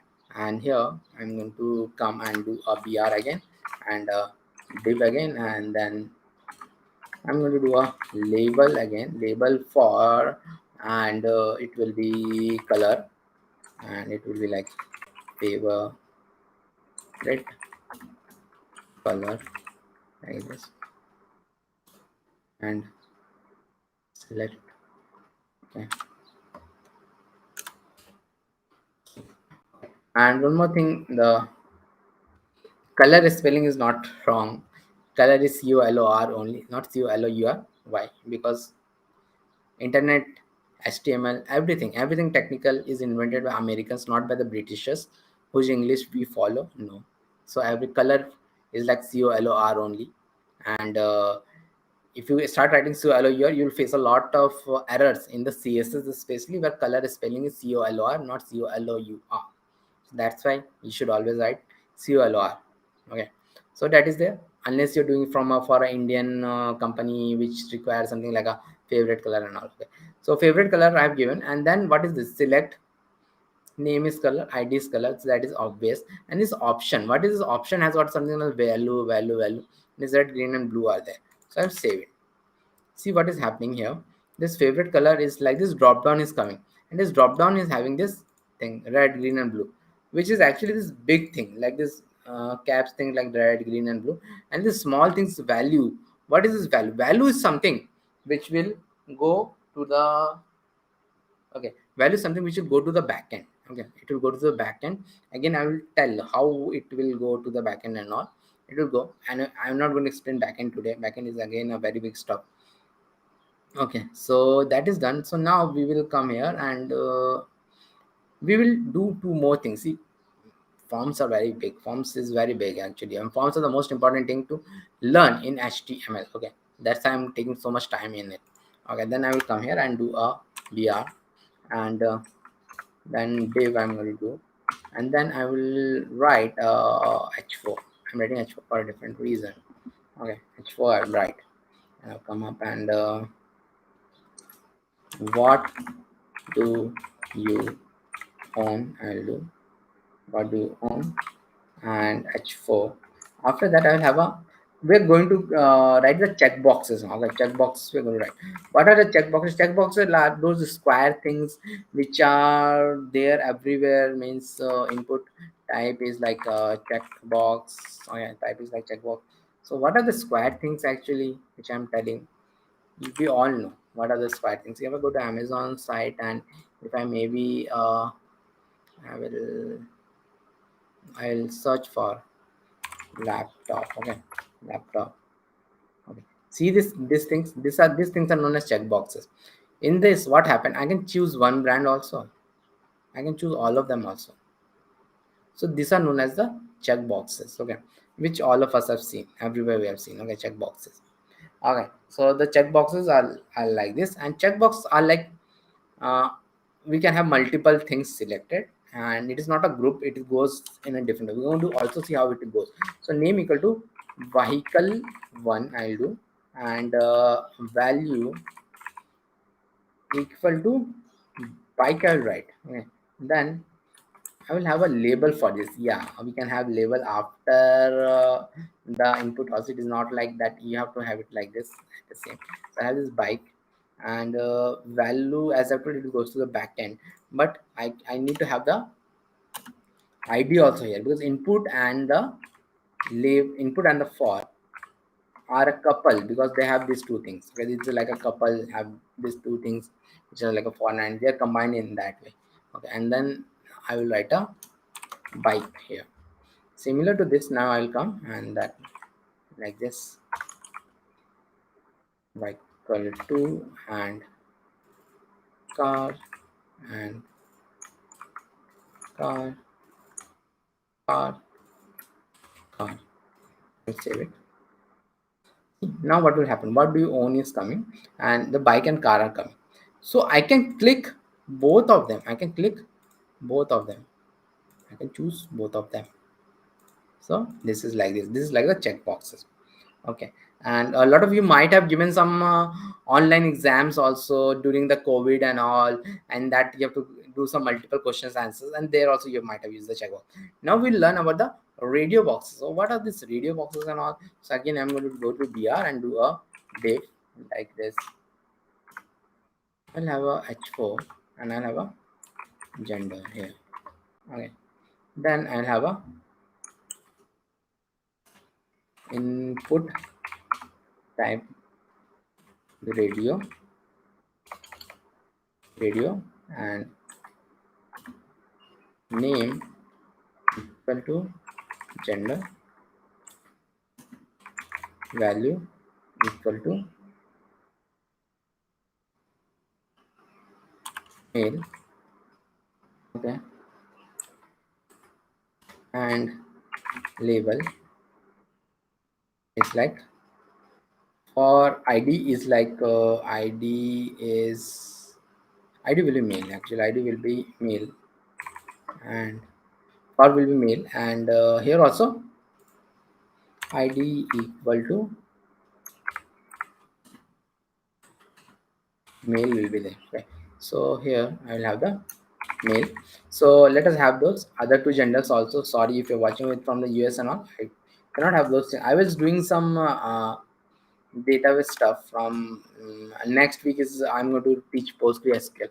For that I was creating something, and there some data I was importing dummy data, and there for the gender they have like in the US 5-6 things like that, binary and all those things. So I cannot have those things in India. Generally we still don't have all those 5-6 kind of a genders, non-description, a lot of things are there. Okay, so in India still we have only, we means still we have like this, we give in the form like a government form or something. In US it is very much mandatory to have 5-6 genders, and in India it is not like that. So I'm telling it from an Indian perspective. So if you're watching it from somewhere outside, so please bear with me. Okay, female, I'm not disrespecting anyone. So female and female is there, and then it will be other, other, other. And India we generally have these 3 genders. Means everywhere we have generally 3 genders only, but there something else are also there. Yes, so I will do this, save it. And so now what will happen here? Okay, happen here, this male, female and other is coming.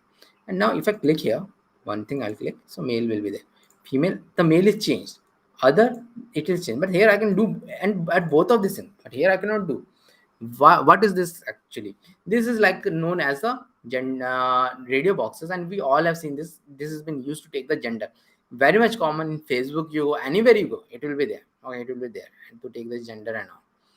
Okay, so that will be there, and it is like this. One thing more I want to tell you. This is known as a radio group, and this is known as checkboxes only. They can like separate thing. See the name I have given vehicle 1, name I have given vehicle 2. Here the name is gender. Everywhere the name is gender. It is very important to give the name same because it is a group. Now I'm telling group how it will send to the backend and all. So to send to the backend, we'll have a button. We need a button to send it to the backend. I'll do a BR and I'll do a div here, and inside this div I'll have a input type is SCP-MIT submit, and value is send. And so see, a button has been created. A button has been created. Input type submit or button also you will give. We'll see how to create a normal button also. Okay, after this. So I'll come here and write your message. This is a message. Color is like green. Both of them male. Now I will click on the send. See what will happen. I'll click on the send. See, it is sent somewhere here, and it got refreshed. Actually, it got refreshed. So actually, this is the way in which it used to work earlier. Means HTML is very old, and the 15 years back, what used to happen, the main programming language for the backend was PHP, and PHP needed this kind of a behavior in which you send the data through the header of the file. If you have noticed any old site and all, you'll see that the data is going through like this. Data will go like this in those sites. Nowadays in HTML, means in JavaScript in the backend with Node.js or Java in the backend, we don't do it like this. Okay, we don't do it like this. Okay, I'll cut it and then I'll do like this and see what is there. So the name is been, that's why I was telling this name is very much important. Name is Nabendu plus Vishal plus there was space. Age, what is this age? Age is this thing, this name which I've given. Then here the name is message. Then the next is color, and this something is given like this color. Then vehicle 1 is bike, vehicle 2 is car, and gender is male. So that's how it is actually been sent to the backend, means, and that is how this name and all those things are very much important. So this is all about it. Now the, if you have this kind of a button and this kind of button, I'll tell one more thing. See, this kind of button, if I click, this is getting refreshed, which is not a good thing in a JavaScript world. We're going to learn maybe later on about that, but this is a default behavior how it works. Then we are going to learn about the button tag. So okay, we're done with form, and I'm going to tell one more thing about the form soon, but let us first learn about the form button tag, and then I'm going to tell one more thing. Okay, button tag. Button tag is like very easy, like button like this, and the functionality and all are added through JavaScript here in the button tag. Click me, do, and if I come here, see this, click me, it's been done. But if I click here, it is not getting refreshed, but a button inside a form which is input type submit, it will get refreshed, so this is a difference.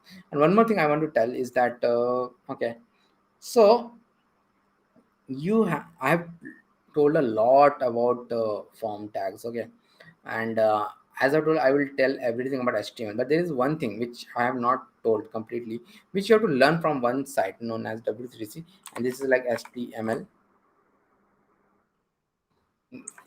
form input types is there. So this link is the HTML form input types. Okay, so I'll give you this link also. Learn more about this. Okay, learn more about this. Okay, someone is asking some question. I will answer that question. One sec. Okay, so this HTML input types are there. So if you see this HTML input types, so there are a lot more. Actually, HTML has also gone through major upgradation in around 2015, as I've told earlier. So earlier there used to be this many things only, but nowadays there are a lot more are being used in HTML, like this button, checkbox, color, date, and all these things. Are different things are there. So some of them are actually very cool. So like this, you go down and radio and all that there, and but okay, input type color is there. Okay, so try it yourself. So just I've given the input type color, and I can choose the whole color picker and all. So it is so much powerful. You can choose the whole color picker from here. So then input type date, actually it is one of my favorite. So you go to any site, it will ask you for your date of birth. So how you give your date of birth? Put this. But I will tell you one thing. Before 2015, and I'm using this for a long time, we used to have those very difficult and very. We used to import some JavaScript or something else. We used to write some complicated code to get only this thing, to get the calendar out. So getting the calendar out is not that much easy. But here I only give the input type date, and I will get the whole of calendar out, and I can choose some other date also. Like I can give like some date also from here, some previous date also from here. So this is how powerful this is. Input have become very powerful. Input type date is there. Then one more thing which is very powerful is like if I come here, input type file. You all have seen in Naukri and all, it will ask you to upload your resume. So where, how to do that? You go to choose file and you can upload anything like this. Okay, you can now upload any file like this. I will upload. So see, it is getting uploaded. So as always, earlier we used to do this with JavaScript and very complicated code we used to do. Nowadays it is very much easy. So okay, so this is the, let me answer someone. If in check was multiple options can be stated, but in radio was only one option, can say yeah, you're totally right. That's good, Akshay. Okay. And one thing is, I want to tell every one of you who have born in means in 90s or something, they have used this checkbox and radio boxes all the time, even if you're not from an IT background. Okay, you have used these things. Okay, so now the last thing in HTML which we are going to do is the image tag. Okay, images are very much important in a website. Without image, the websites are nothing. Okay, so image, where from where we are going to take. Okay, image and splash. I'm going to go, and from here, take this mobile, and suppose this one I will take image. This is a free site to get the image, royalty free, and I will do this medium one. So this has been downloaded, and here, and anyways in Windows also it will get downloaded. Then I will to create a new folder known as images. I'm going to create, and then here I want to put it inside this images folder. So I have to right click and reveal in Finder. For Windows you have to do reveal in Explorer. Reveal in Explorer will come and it will open my project, and then images I'll go, and this has been downloaded in the download. So I will do show in Finder, or you can find it from a download up, and then I will drag it here, and then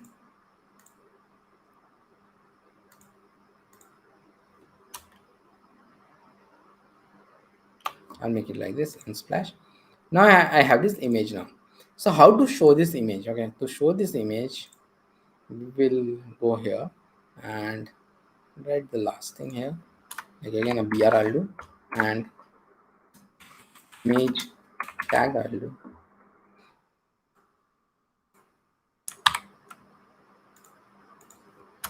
img src is images, and splash.jpg I'll do, and alt I will say mobile. I'll save it. See, if I go here, in the source you have to give the image part, and it doesn't have an ending, so you have to give the image part because it is inside the images folder. I have to give it like this, images folder, and then unsplash.jpg. If I go here, a big image has been shown, okay.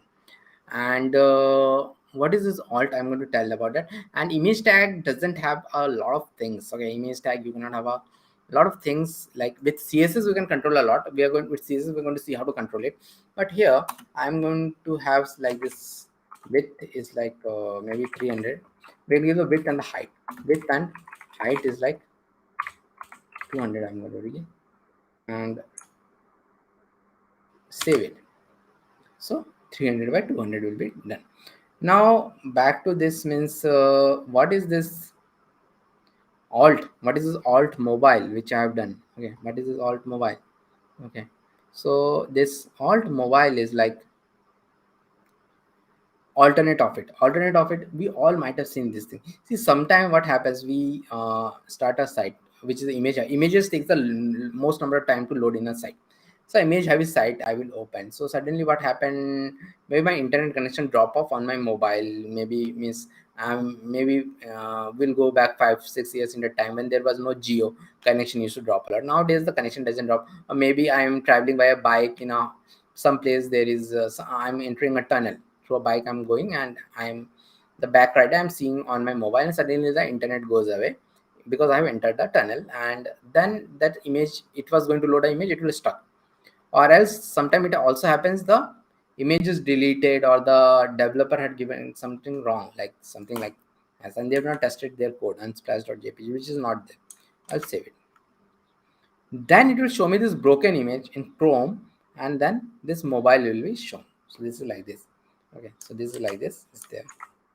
Okay, so we are done with this image tag also, and now this time to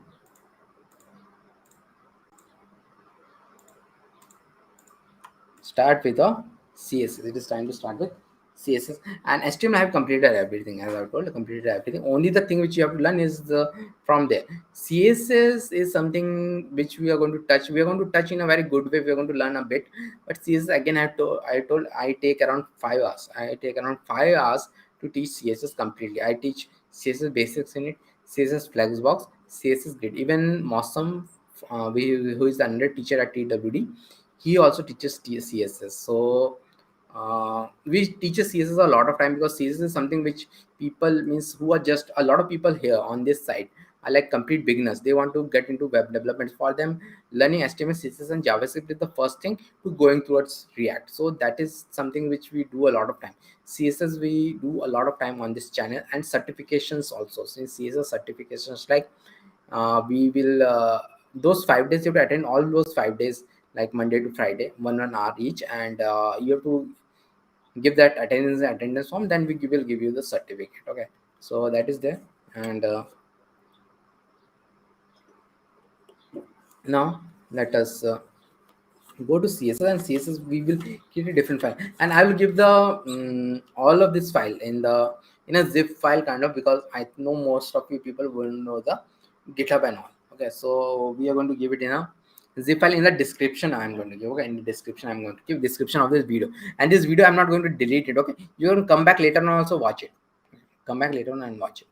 Okay, so I'm going to do the CSS. For this, first I have to dispose this off. This one is disposing, stopping the live sub, because I'm going to start a new project. Okay, so I will go here. Where is it? Opening, maybe I have closed it. Okay.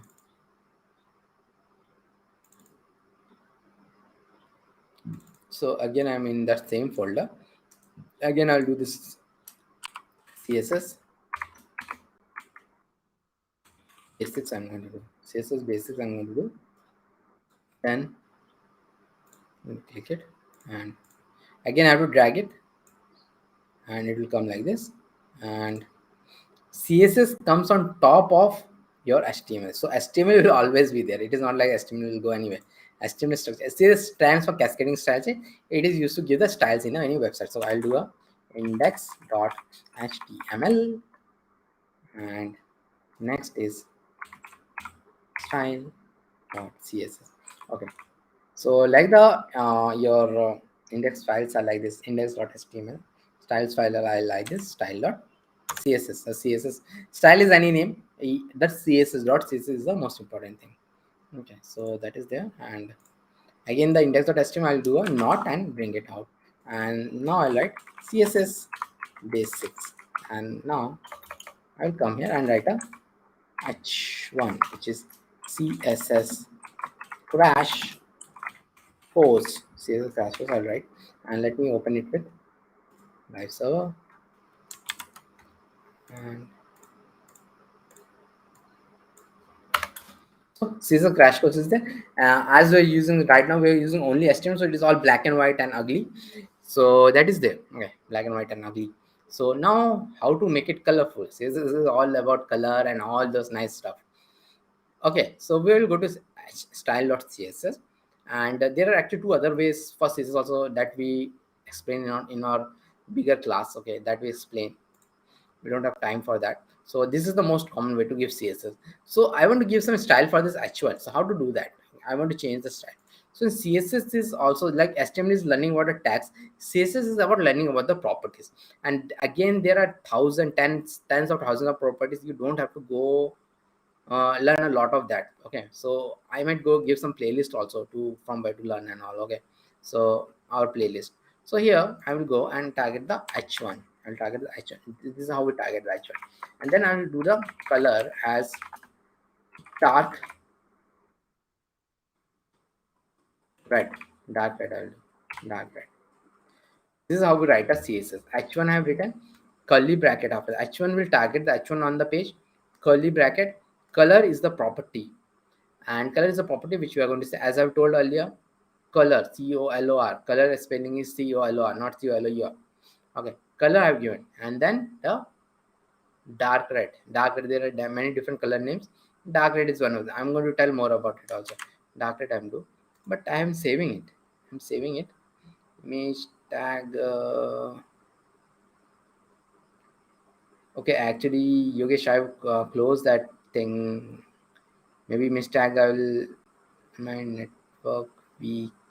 See, nowadays also network is weak. Okay, so image tag is for adding the images. Actually, I just saw your thing. Sorry, maybe I will explain it later on, or you can ping me. You can ping me on the WhatsApp maybe, and you can go through this again, and you learn what is image. Image tag is to show the image and all. Okay, we don't have much time, so all the image and image SRC and all are there. Okay, maybe I will show some image. I will have some image here also. Don't worry. Okay. I will show the image. Okay, so the thing is that, okay, so H1 I have done. Okay, color dark red is done, but it is not coming. I saved it, it is not coming. Why it is not coming? Because we have to link the HTML and the CSS, then only it will come. So how to link the HTML and CSS? Actually, just asked it. So I will do a link tag, and link tag always goes in the head part of the HTML. Link tag, link rel equal to style sheet, href equal to style.css, whatever is the file name. If it is inside some folder, you have to give the folder name and then that thing. Okay, now I'll save it. See, now it is dark red. Now it is a one-time thing which you have to do one time. Okay, it isn't like that. Now let us have some more things here, like H3 best place to learn CSS. Then someone was asking about image tag. Okay, Yogesh was asking about image tag. Why not show an image here also? Okay, I'll show P. After that, I'll show an image. Okay, P and lorem 60. I'll take a bit bigger 60. So lorem 60 I'll take. So this all have come, and let me take a image tag also, because all of your wish is my command, and we don't have much time, but then also I'm going to tag. So image tag is, again, this image is there, and this src, you have to give the path in the src of the folder where the image is. Actually, image tag, you can give the direct network path also, but most of the time you should give it like this. Okay, I have to store the image here. Okay, I have to store the image here. Most of the time you have to store it in a, okay, new folder, and I'll give the new folder name as images. Inside this I'm going to store. Okay, so maybe the same image, I want to show something. Okay. I'll download a small image because I want to because we are going to use need it later on also. So a small image I have downloaded it, and it is coming, and then in your system only you have to find it out. It will go to the download. Okay, it will go to the download, and I will go to the finder, and and in your download folder you can go, and then the images you can go, and again you can do, and here I'll come, and this images. So the image which I was downloaded, I'm actually putting it inside this here. I'm just putting it inside. Oh, I didn't change the name. Rename. Okay, so I made the name a bit smaller, so this image is there. Okay, so then after this image tag, how we show, I have to come here and the images, and then slash and splash.jpg, and I have to give alt here, because the alt you have to give, because when the image is broken, the alt tag will be shown. Again, like this, it is a mobile, it is there, and it will be shown like this. It's a, anyways, I've taken a small image, so it is showing like this. Okay, so that is there. So that is there, and now I want to tell about something known as colors in CSS. So colors are one of the main thing in CSS. Colors are which differentiate a CSS from a plain HTML site, although nobody makes plain HTML site nowadays. So colors, how do we define colors in CSS, and how many different colors are there? I've written a weird kind of color known as dark red and all. So how many colors are there, and what are the ways to take the colors in CSS? Let us learn that. Okay, so first,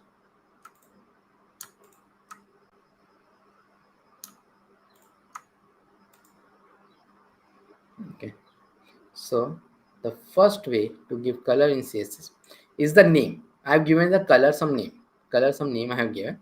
So how many names are there actually? So there are actually 140 color names. 140 color names in CSS. Like the HTML, CSS is also governed by the same committee known as W3C committee. W3C committee governs the CSS. Okay, so when the W3C governs the CSS, they have also done a major upgradation in 2015 when CSS version 3 was released. Okay, and in that, actually earlier there were only 30-40 colors name, but now there are 140 color name, and some of them are very cool, and I know a lot of them. Like this Indian red is there, hot pink is there, dark tomato is the color name, khaki is a color name, lavender is a color name, and then chart use is a color name. So all these cool color names have come in this there. So this is the first way to give the color. But you might have understand by this time this 140 color names are very less color names. Okay, though, so and actually in HTML and CSS we can give billions of colors, not millions. I'm talking billions. I'm talking billions of colors we can give. But how can we give those billions of color? Those billions of colors we generally give with something known as a color picker. You will find a lot of color picker on the internet, so you can find all of them. Okay, so all of those things will be there. So now, okay, so this is the color picker. So I'm going to show that right now only, how to change the background. So that is there, and this is color. But I want to show there are three kind of color systems. Okay, three kind of color systems are there in CSS. One color system is known as the main color system, which is there from the starting of the CSS, and that is known as the hexadecimal system. So this hexadecimal system, you're seeing this hash is there, and then FF0000 is there. So first thing is to understand what is this hexadecimal system. Hexadecimal system is a number system, like that 0 to 9 numbers is there, and we all have learned this in 7th in India, that there are actually there are 3-4 color systems like this 0 to 9, which we follow, which is known as a base 10 color system. And then there is like 1 and 2, 0 and 1, which is a binary color system. Okay, which is a binary color system, binary, not color system, binary numbers, and which is a base 2. And then there is hexadecimal also we have learned, which is 0 to 9 is there, and A to F alphabet is also there. 0 to 9 and A to F alphabet, total there is 16 digits are there, and that's why it has a base 16. So hexadecimal is actually much more superior than your number system which we follow, because you can hold more numbers.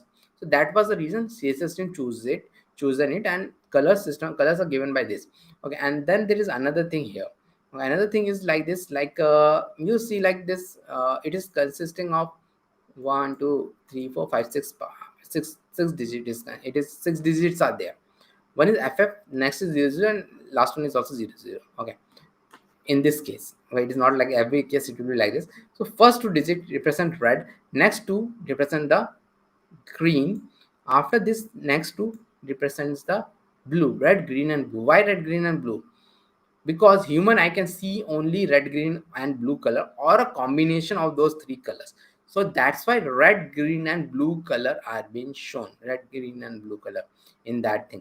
So first represent the red, and the color system is like that. FF means complete thing is there. See, the hex code for red is FF complete, no green 00, no blue 00. So that's why it is hex code. But generally we don't use that much red, and we can choose some good color from here. So I'll choose some, actually I want to choose some color for my background. So I will choose maybe this one. Okay, and this is a hex code for it. Okay, so I will choose this thing, and now I will come here, and I want to give the background. I want to give the whole different background I want to give. Okay, so I'll go here, index, and there's a body tag is there. Body tag means it is covering the whole thing. So I'll come here and go to the body and do a background color. See, background color, it's a property again, and this color I'll give it the hex thing, hexadecimal. I could have given like this dark red, light yellow or something, but I have given this hex code. I'll save it and see this. It's been done. This has been done. Okay, this has been done, and this is the light pink color kind of a thing is coming. Okay, so this is how it is done. So the next thing is like this RGB. So this is the next system which you're learning, RGB system. RGB stands for red, green, and blue. Again, the same thing. Human eye can see only red, green, and blue. So it is red, green, and blue.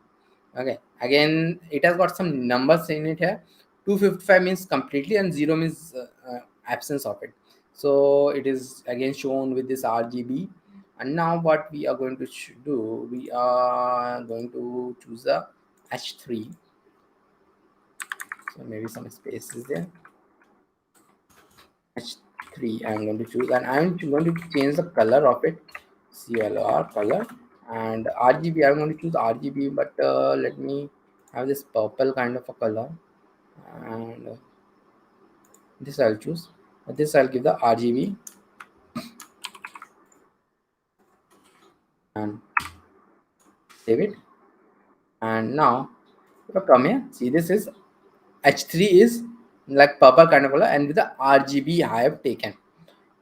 So now the next thing is known as HSL. HSL stands for hue, saturation, and lightness. Hue, saturation, and lightness. It's a bit different in all the systems which you have learned till now. Okay, so in it, what happens? H is the hue. Hue in Roman means color.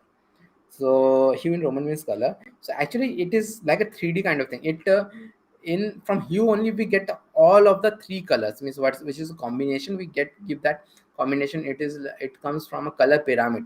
So it's a bit complicated system to understand. But anyways, we are going to get it from here. And this saturation and this lightness are in percentage. Why they're in percentage? So they're in percentage because saturation means the amount of darkness in something, and lightness means amount of whiteness in something. So saturation and lightness we also know from the television. So it is like that. It is there. So now what I'm going to do, I'm going to choose something like a green kind of a thing. Maybe I choose this thing. Everything okay, they're giving like this. And this paragraph I'll do, and color I'll go, and color I'll give this thing. Just I'll do, and I'll save it and go. See this green kind of color is not looking very good. Okay, so which color I should give? I should give some blue kind of color.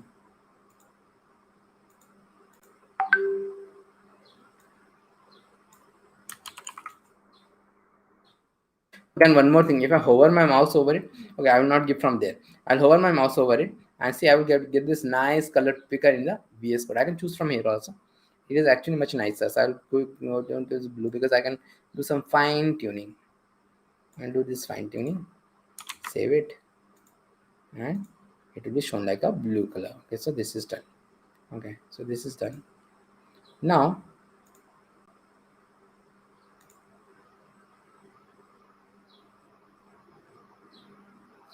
okay, so this is done. Now we are going to learn about fonts in CSS. So fonts in CSS are very important again. So you all of might have used the Word document, MS Office. There are also fonts there. So fonts are there in CSS also. So let us do the font, and I will give the font in our body. And so font we give by something known as font family. Font family I'll do, and font family I'll do as Arial, Helvetica, and Sans Serif. I've given 3 fonts in, and there is again a story behind that. So Arial, Helvetica, and Sans Serif. I've given 3 font names, and it has chosen the first font name, which is the primary font, Arial, and the next 2 fonts are Helvetica and Sans Serif. But why I have given the next 2 fonts? They are known as a fallback font. But why I require the fallback font? See, these fonts, these are known as browser fonts. These browser fonts are given by the same committee known as W3C committee, which governs CSS. But these browsers are complicated pieces of software. They are not like that much easy to make a browser. And beside that, other thing is there that each of your browser have a lot of other things also. Okay, so like this browser, I'm using Chrome browser. Okay, so if I go to this HTML, okay, you might be seeing that I'm getting some ads. Yeah, I'm getting some ads. Actually, that is the browser's main business. Without that, how can they give such a complicated piece of software free? And I'm getting a personalized ad. If you open the same site, you try to open, you'll get your personalized ad. Whatever website you have visited. I was looking for actually I was looking for a laptop. I'm planning to buy a laptop because this Mac was getting very slow. So that's why they're giving me the advertisement of Dell. This is my personal ad. This is not your ad. This is my personal ad, which Google have targeted me. So Google don't want to lose that control. The Mozilla doesn't want to lose that control. Everybody shows that. Everybody, not Google. Everybody will show those personal ad. So those complicated logics also go behind the browser, and that's why the browser of only the popular companies are popular. Like this Apple Safari is popular, Google Chrome is there, then your Firefox is from Mozilla. All those things are there. So besides having some other complicated code, they have this advertisement thing also, from which their revenues and all these things comes. So those are there. So that's why. So what happens here? See, this maybe this Arial font is there. So I'm just taking a hypothetical situation, because all of these are fallback. All of these are very popular fonts. They're there in all the browser. Suppose in Safari, I'm opening this website in Safari. Safari, the Arial font is not there. Okay. So then what will happen? In Safari, the next font is the Helvetica. I've given the Helvetica. So it will try to open this, give this all the font of Helvetica. If Helvetica is also not there, then it will give the fonts of sans serif. If sans serif is also not there, then it will give the font of whatever the Safari font is there. Generally, in big projects, you will see we give at least 10 fonts in the body. We give at least 10 fonts. 10 fonts. So these are all fallback fonts. Okay, so that is there, and these are the fallback fonts. Okay, so now I will show about a very good font again from again a free service from our favorite supplier, which gives us all the free service, even the YouTube video you're watching because of them. Okay, so that is like Google font. Google font. Go to Google font, and I was using something, and this is a free service from Google. See, this internet is very old, means it is more than, means CSS is it was invented in 1995, so it is more than how many is 27 years are there. Okay, so nobody nowadays uses this original fonts which were there, because then your website start looking like those billions of websites with out there. So either you go to Google font and search for a font, or you use your own font. See, fonts are not that much difficult to put in a website. So there, and fonts are made by not developers and all, they're made by artists. See what artists do, how the A will look, how the C. In this, the M is having some other shades. So this is what the artists make. The fonts are made by artists, then they submitted to maybe Google font, and they have some process like that. Android apps, they have some process, and you can buy from some other websites also. So here I'm going to show some very good font, like maybe this one. I'll show I want to use this cursive font. So I'll click here. This is a nice cursive font. So I have to do this, select this style. Select the style, I'll do, it will come here, and this is known as water brush. So I'll go to this imports, and then this style, this import, I will copy it here, and then I'll go to this body, and this I have to import it like this. Okay, so then I have to use this font. So I will not use it in the main body. Main body I will not use. I will use it in the P. I want to change the paragraph. So main body, let it be Arial, but in the paragraph I will have this font family as, what is its name? Its name is water brush. Water brush, and it is got two words. Cursive is something which you don't need. You need only this much. Water brush is its name. So one thing more with Google font. See, water brush are two words. That's why I used a quote. Even if the font name is one word, you have to use a code for Google font. That's how it is differentiated from the normal font. And then we have to use this again. And in this case, it is very important to use this fallback font, because first thing, I'm taking a font from the internet. Although it is Google, there are 100%. There are 99%, not 100%, 99% of chance, because nowadays 100% chance you're gonna take. Even Google was down some days back. So 99% of chance this will work in all browsers. Google is there, but it cannot work. Sometimes maybe it will not work in Safari, and maybe you're trying to watch it on going through a tunnel, and suddenly the internet goes away, and see, I'm getting it from the internet, so you will not be able to watch it. Okay, so I will save it, and I have to give the follow-up prompt. Now I'll go back here. See, this nice cursive fonts have been there. Nice cursive fonts are there. This is how the cursive fonts have been looking. So that is there. Okay, so now the next thing which we are going to see is like okay, let us actually the size is very small, so let us increase the font size. So I'll increase the font size. So there is a property known as font size. Again, it has got something like pixel, and also I'll make it 20 pixel. It will be a bit bigger. Then I will also make a font weight is I can give. By default it is normal. I'll make it a bold. I'll make it a bold and save it, so it will become a bit bolder. Okay.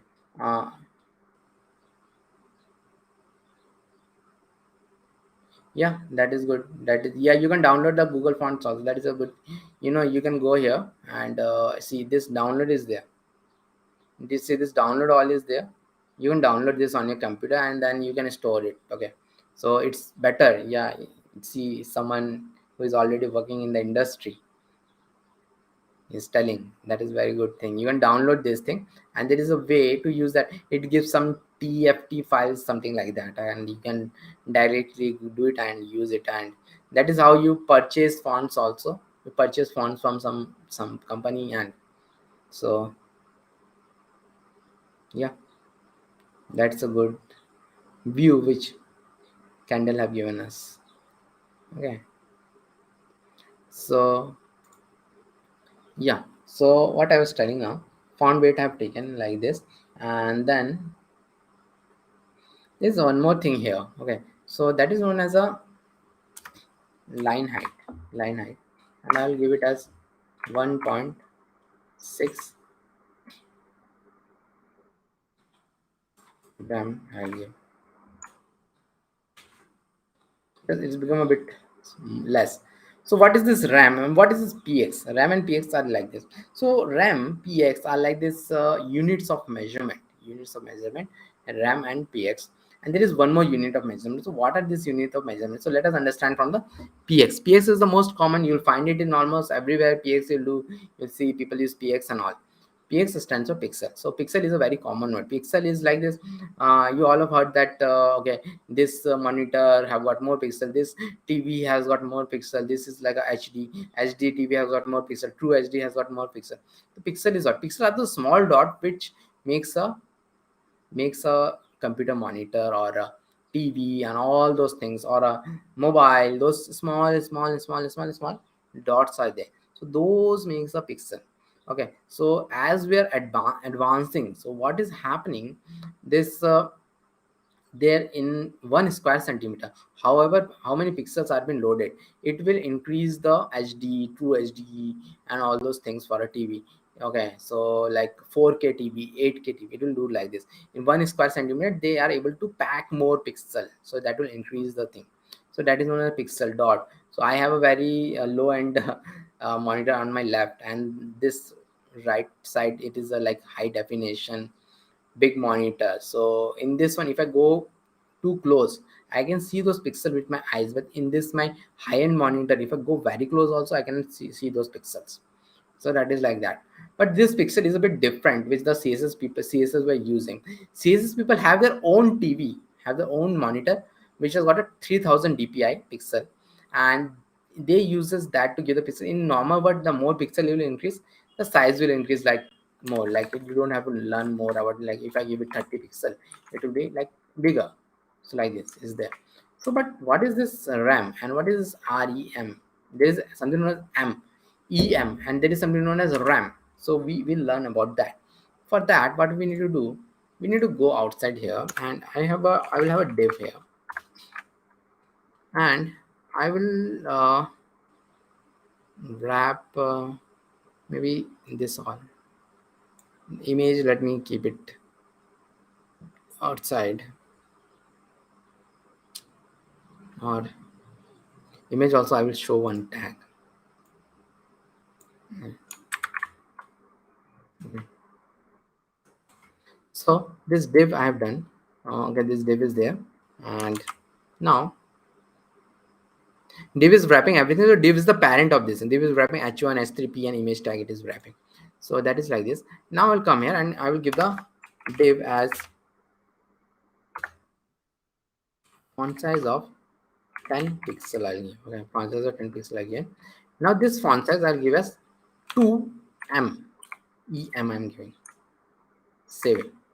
So what does 2m means? 2m means, see, whatever my parent font size is there, which is in pixel, if I give it just 2m, it will be 2 times multiplied by this. So parent is 10 pixel. So the font size of 2m is 20 pixel. 3m is 30 pixel. So like this, 2m 20 pixel, 3m is 30 pixel. So it is like that. And then what is this RAM now? Okay, RAM is what? So RAM is something which is not related to the parent. If I make it as RAM, it will become much more bigger. Why it is much more bigger? Because RAM, what happens, the reference font size is 16 pixel, because that is the font size which the W3C committee have told it will be the browser reference font size 16 pixel. So it will be 16 into 2, which is much obvious than it is more than 10 into 2. So that's why it is like this. 2 RAM, it will be more than 2m. So this is like this. Okay, and we are going to use RAM only now. Okay, so one more thing I want to tell. Okay, because for the next part, so we're done with RAM and M. So this div, you are seeing this div, I'm given 10 pixel. It is messing up with this h1 and h3. It has made them very small actually, because we have not given the font size and all here. So it is also trying to make them as 10 pixel. So this is, that will be given at 530. Okay, so that is there after 530, not so early. Okay, so okay, so one sec. So we generally don't give something like this div div and all those things. We don't use in the production projects. We use something known as classes and IDs. So we need to uniquely identify them so that we can target them. See, CSS is very much global in nature. So what does global in nature means? Global in nature means that if I write one CSS in one file, it is actually done in a lot of other files also. So that is a very bad behavior of CSS, and we can have some behaviors like this also. Okay, so that's why we use something known as classes and IDs to uniquely identify something. Okay, before moving that, so I will actually comment this out again so that my this one are not getting loaded, and this I will make it as something like 1 point, maybe 1.6, and this one I will make it as 1.4, maybe like this. It is looking good. Okay, so now we are going to look into classes and IDs. Okay, so classes and IDs, we can give classes and IDs to anything, and then it is used to target it in the CSS. So I'll go here and a div I'll give as class equal to box1. I'll give, and then I'll come here, save it, and then I have to give this box. So I'll give this dot box1. I'll give a background color of light blue. Save it. So see a background color of a nice light blue is coming. Okay, and then maybe I'll use something as padding. So padding is something which is the space all way around it, space all way around it. So I'll make it as 10 pixel. Okay, so right now we don't have much time to learn about padding and all this. I tell in my larger class completely. Okay, so that is there, and so 10 pixel I have given. Okay, so one more thing I want to, so what is this box one? So this is box one. See, class I've given, so dot box one I can use the class in h1, h3, p, and p also. Okay, so this is like this, and I have to give it the dot. Okay, one more thing, I have an image, so let me tell about one image tag also. Okay, and one more thing I want to tell. See, this image is inside this box one. So there is one more way. There is a way to target it. Okay, so there might be hundreds of images, but I want to target this image only. So I can target it like dot box one and then img. So it will target only this image. Okay, and I will take, okay, I will take a height of 200 pixel. But it is like this. I had to put this. I want to make it small, and object fit. This is a new property which is the object fit cover will do. So you'll not see much difference here, but it actually fixes everything. Not so you can use it, means it will not make the image hazy and all those things, and not object fit cover I have done. So this image you can target it like this and it is coming.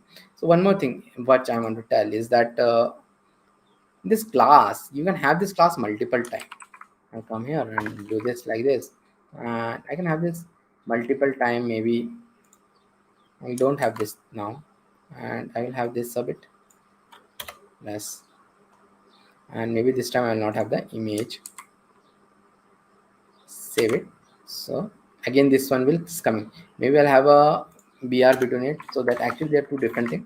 So it will come like this. Okay, so this is our classes. I can give the same class name to hundreds of different divs or anything. I can give that same class name. There is something else known as IDs. The ID is there. Okay, so what is this id is like, it is also like classes. It is used to uniquely identify something. But what happens with this id, they are unique. Okay, they are unique. So I will come here and give a id here, id equal to second p. I'll do save it, and then I'll go to this second p.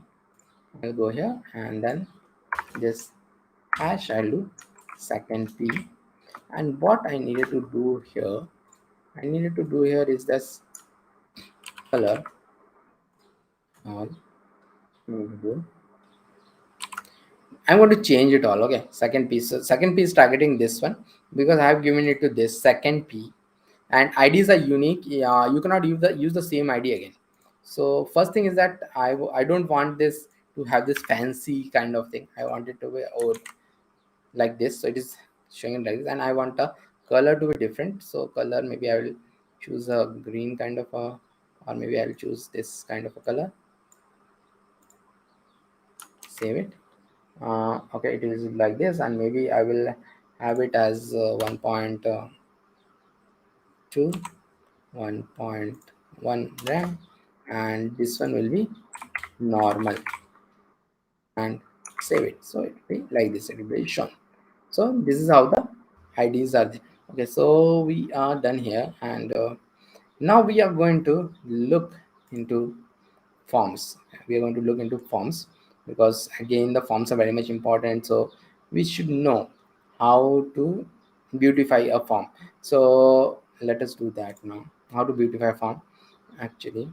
So now after this I'm going to have a form. So let us have a form first, then we're going to beautify it, make it beautiful with CSS, or else it will be very very ugly. Again we'll have a br and HR we're going to have, and again this br and HRs we are going to have, and inside this I'm going to have a form and class equal to my dash form I'm going to have. And then so here from starting only I will have these classes and all those things so that I can target it equally. And then I will have a div form group I'm going to have, and inside this I will have a label and maybe name, and maybe name here, and then I will have a input type text id equal to name, and name equal to name, same thing. And this form group and all I have taken because I want it to be in different line. I'm going to use some CSS also to make it beautiful. Okay, I'll have this like this, and have two more. Okay, So next one will be this for maybe email, email, email, and email. And this one I will have a message, and it will be message, and this one will be not an input type this, and let me have the ID and the name, but it will be a txt text area, and the text area need to be closed, so we'll have this text area is closed. And the last one will be actually a button, so I'll have a input type 𝐏𝐚𝐫𝐚𝐼𝑡, value is 𝐏𝐏𝐚𝐼𝑡, and I will have a class also because I want to target it, means show it beautifully. Class equal to utt button. I will save it. So it is looking like this, and all means or ugly kind of form because of HTML. So now it's time to beautify it. Okay, so we'll beautify it with, first I'm going to target this my form. So I'll go here, and then here I'll do a dot my form. And so this is the padding thing which I've already shown, I told earlier. The padding, what happens means it adds the space all the way around it. And again, I teach it in detail in our CSS class, which is like a 5-hour class. We teach it in detail. Okay, so padding is like 20 pixel. I want to, okay, it is like coming like this, 20 pixel I'm going to do, and save it. So it will be all way around, the padding will be there. Then I will have this dot my form. Again, we're going to use that thing. Okay, dot my form, and then I'm going to target this form group. I'm going to target this form group. Then I'll go here and my form, and then dot form group will be there. Here I'll do something. Whatever I'm targeting it. Again, I need some space after this thing. So there we use the trick of using the BR, but here we are going to use the trick of means CSS. So padding is there, padding bottom is also there. So padding bottom I will give it as 10 pixel maybe. Save it. Some of the padding is there, and it is the space bit after this it has been created. So next thing which I'm going to do, I want this name, email, and the message to come on a different line. So they're coming on the same line because they're all inline element. Label is also inline element, input is also inline element, text and all, they're all input in inline element, text area and all are inline elements. So how to do that? So I will come here and do a my dash form, and then I'll do a label here, and label targeting, and this label is an inline element. So I can, in CSS I can change it to a block level element also, like this. I can change it to block level element. So now they are coming in different line. So how this has been done? So now the next thing is that I want to target this thing. See, I'm typing something here. I want some space to be in space around it, and I want it to be expanded till the end, expanding till the end I want it. So I want to have to target this and this text area. So if I want to target three things, I should have a common class in them. Okay, I should have a common class in them. So I will have a common class in them, like class equal to input type,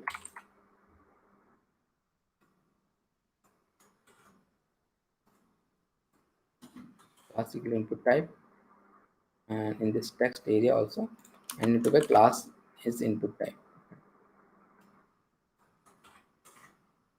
Then I'll come here and then I'll do the dot my form and dot input type. Then I'll make the padding as 8 pixel. I'll do save it. See, now the padding is more. If I write something, there is a padding. The next thing which I'm going to do is the width as 100%. I'm going to do save it. So see, it is going till the end. It is going till the end. It is going till the end. So it is already looking very good. Only the thing which is ugly now is the button. So let us beautify the button also. So we'll go here, and button have a class known as button, like this button. So I'll go here and do the dot button, and the first thing is that I will add a bit of padding here, padding of 10 pixel I'll do in the button. See what will happen, a padding has been added here in the button. Now I will make the background color as dark magenta. This is one of my favorite color nowadays, dark magenta I've done. So it is showing like this. So what the text has been not been shown, so I'll do the color as white, because in this dark the white will only be shown. So white I'll do. One more thing which I'm not liking, which nobody does this, border is there. Okay, border is there outside it. So in a button generally you should always remove the border. Border is we remove it by border none property. So I'll remove it with the border none property. And then there is a property known as border radius, through which what happens is sharp edges will be gone. So I'll make it as maybe 10 pixel. I will do save it. 10 pixel is way too much. I don't like this much, so I will make it as 5 pixel maybe. So sharp edges are gone and it has been shown like this. Okay, so now what we should do, we should make there is a property known as text transform, which I'll do uppercase.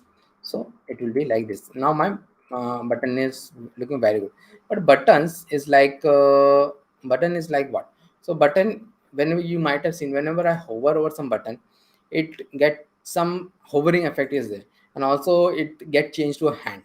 So that we do generate through this dot button and hover I'm going to do, and then I'm going to do a background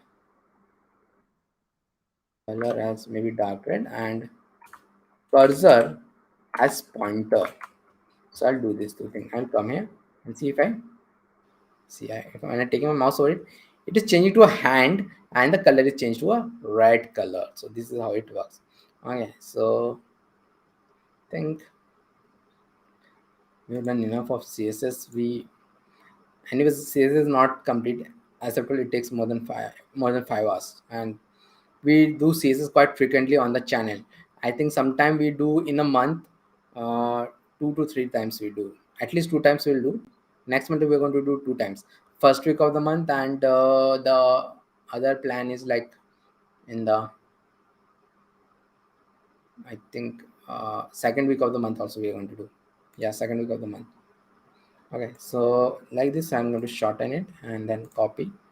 Okay, what I'm doing, okay, I'm going to give the attendance form. Okay, mark your second attendance here, like this I'm going to do.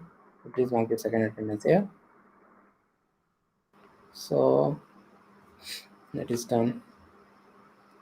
So now we don't have much time, so we are going to quickly learn about JavaScript. See, the thing which I'm teaching now in JavaScript, generally this thing is in JavaScript. Again, I take a 5-day class. Okay, so I teach everything in JavaScript there.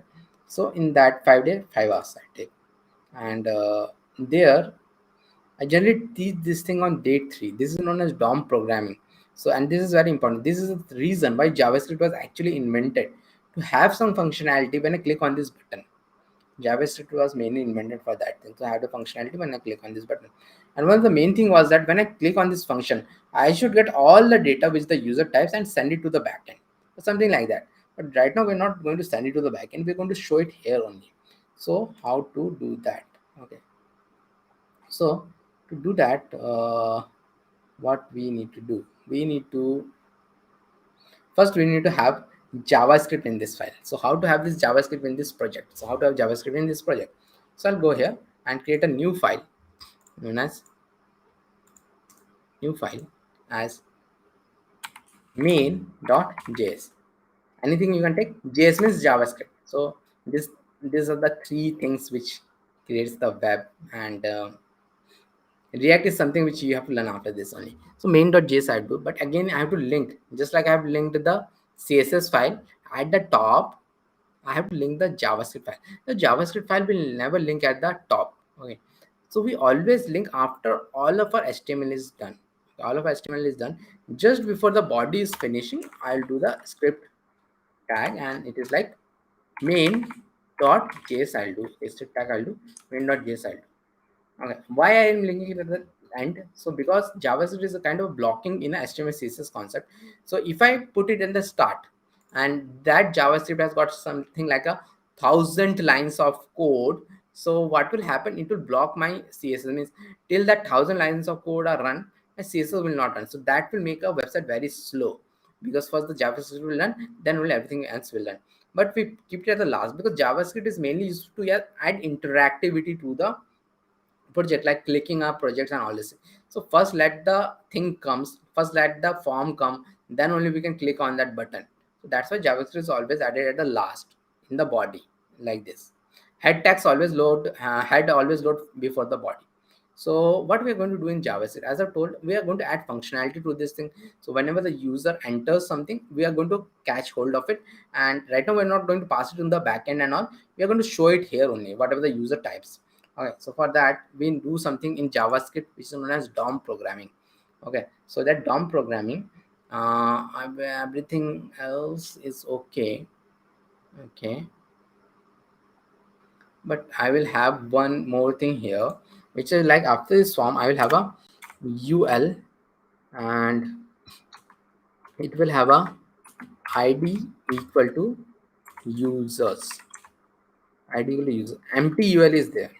Okay, ID of users is there. Then I will come to this main.js, and then okay,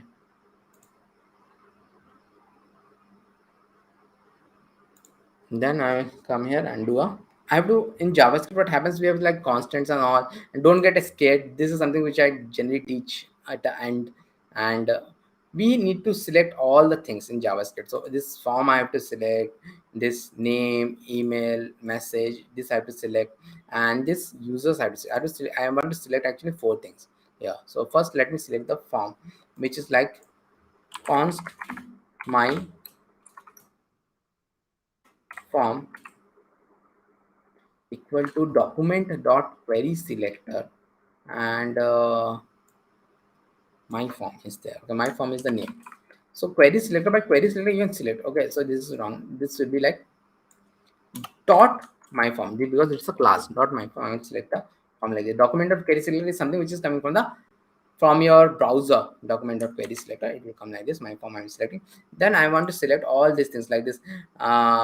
Input boxes I will select, because the user will type here. Input boxes, input, and this text area I'm going to select. So I'll come here and do the const name input equal to document dot query selector.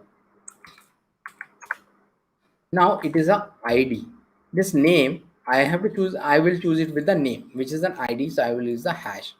Then const email input is document dot query selector hash email, because this email is there. Then I have this message. So I will have this const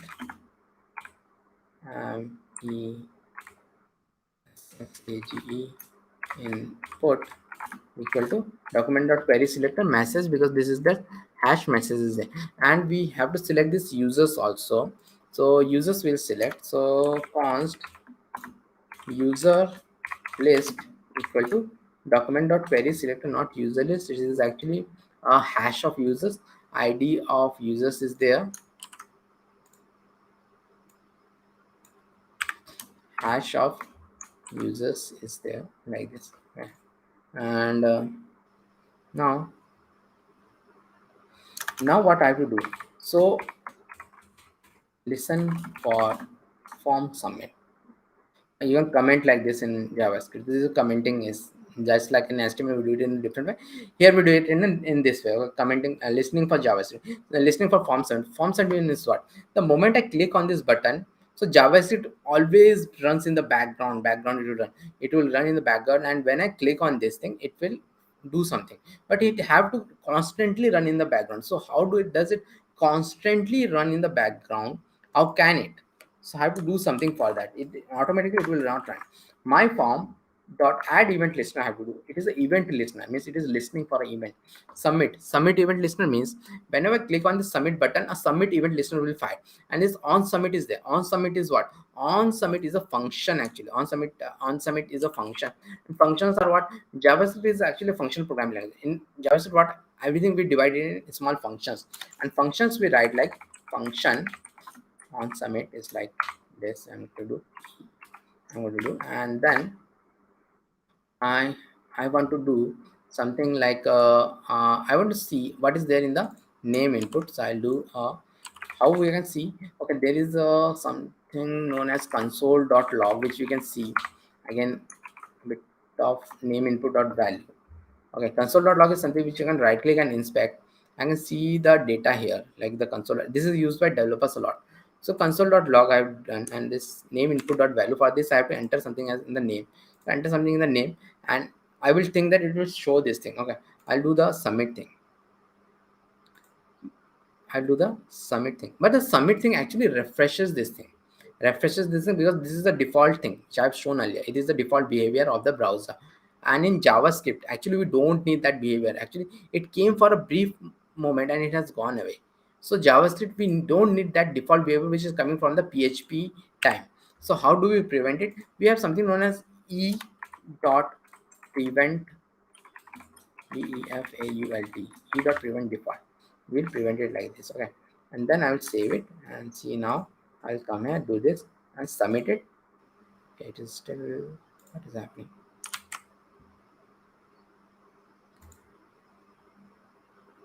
Input type submit, classes button is value is submit. Okay, something is coming.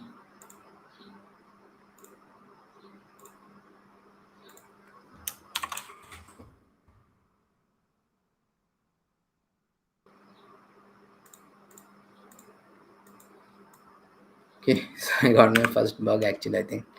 Okay, so let me just quickly see this. My form is there, dot my form class is there, then this is like a name, email is hash, email, message, user list is like users. Okay, so let me see if this is running. Okay, so suppose,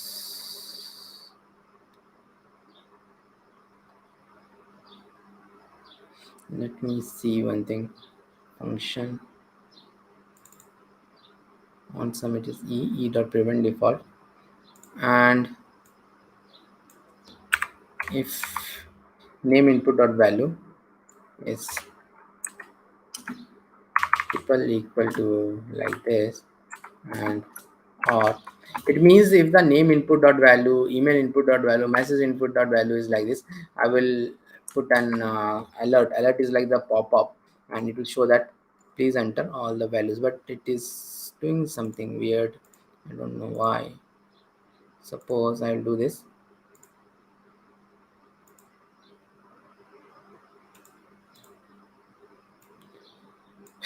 Something is happening. Let us leave that thing. Okay,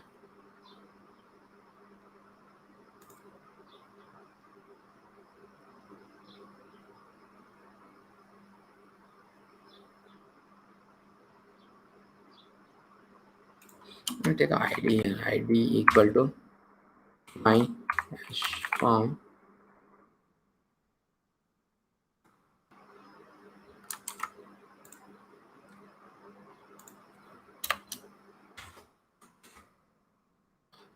it should not refresh this thing. I don't know why it is refreshing this thing.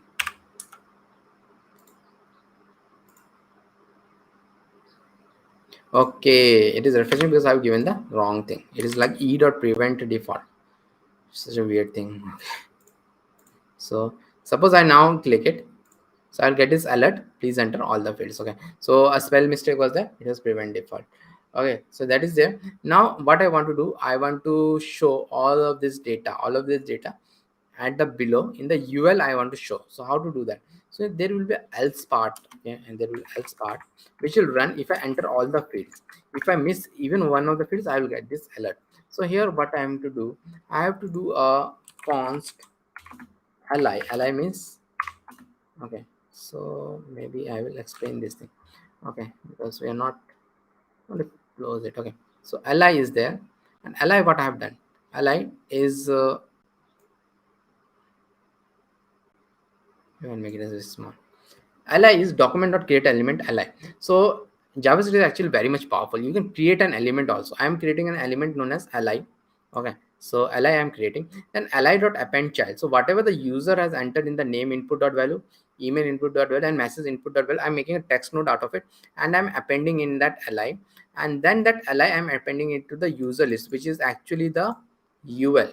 So I will show this also ul, and then after that I'm making it as like this. So if I now, okay, if I now, let me make it a bit small. If I go here and if I write anything here,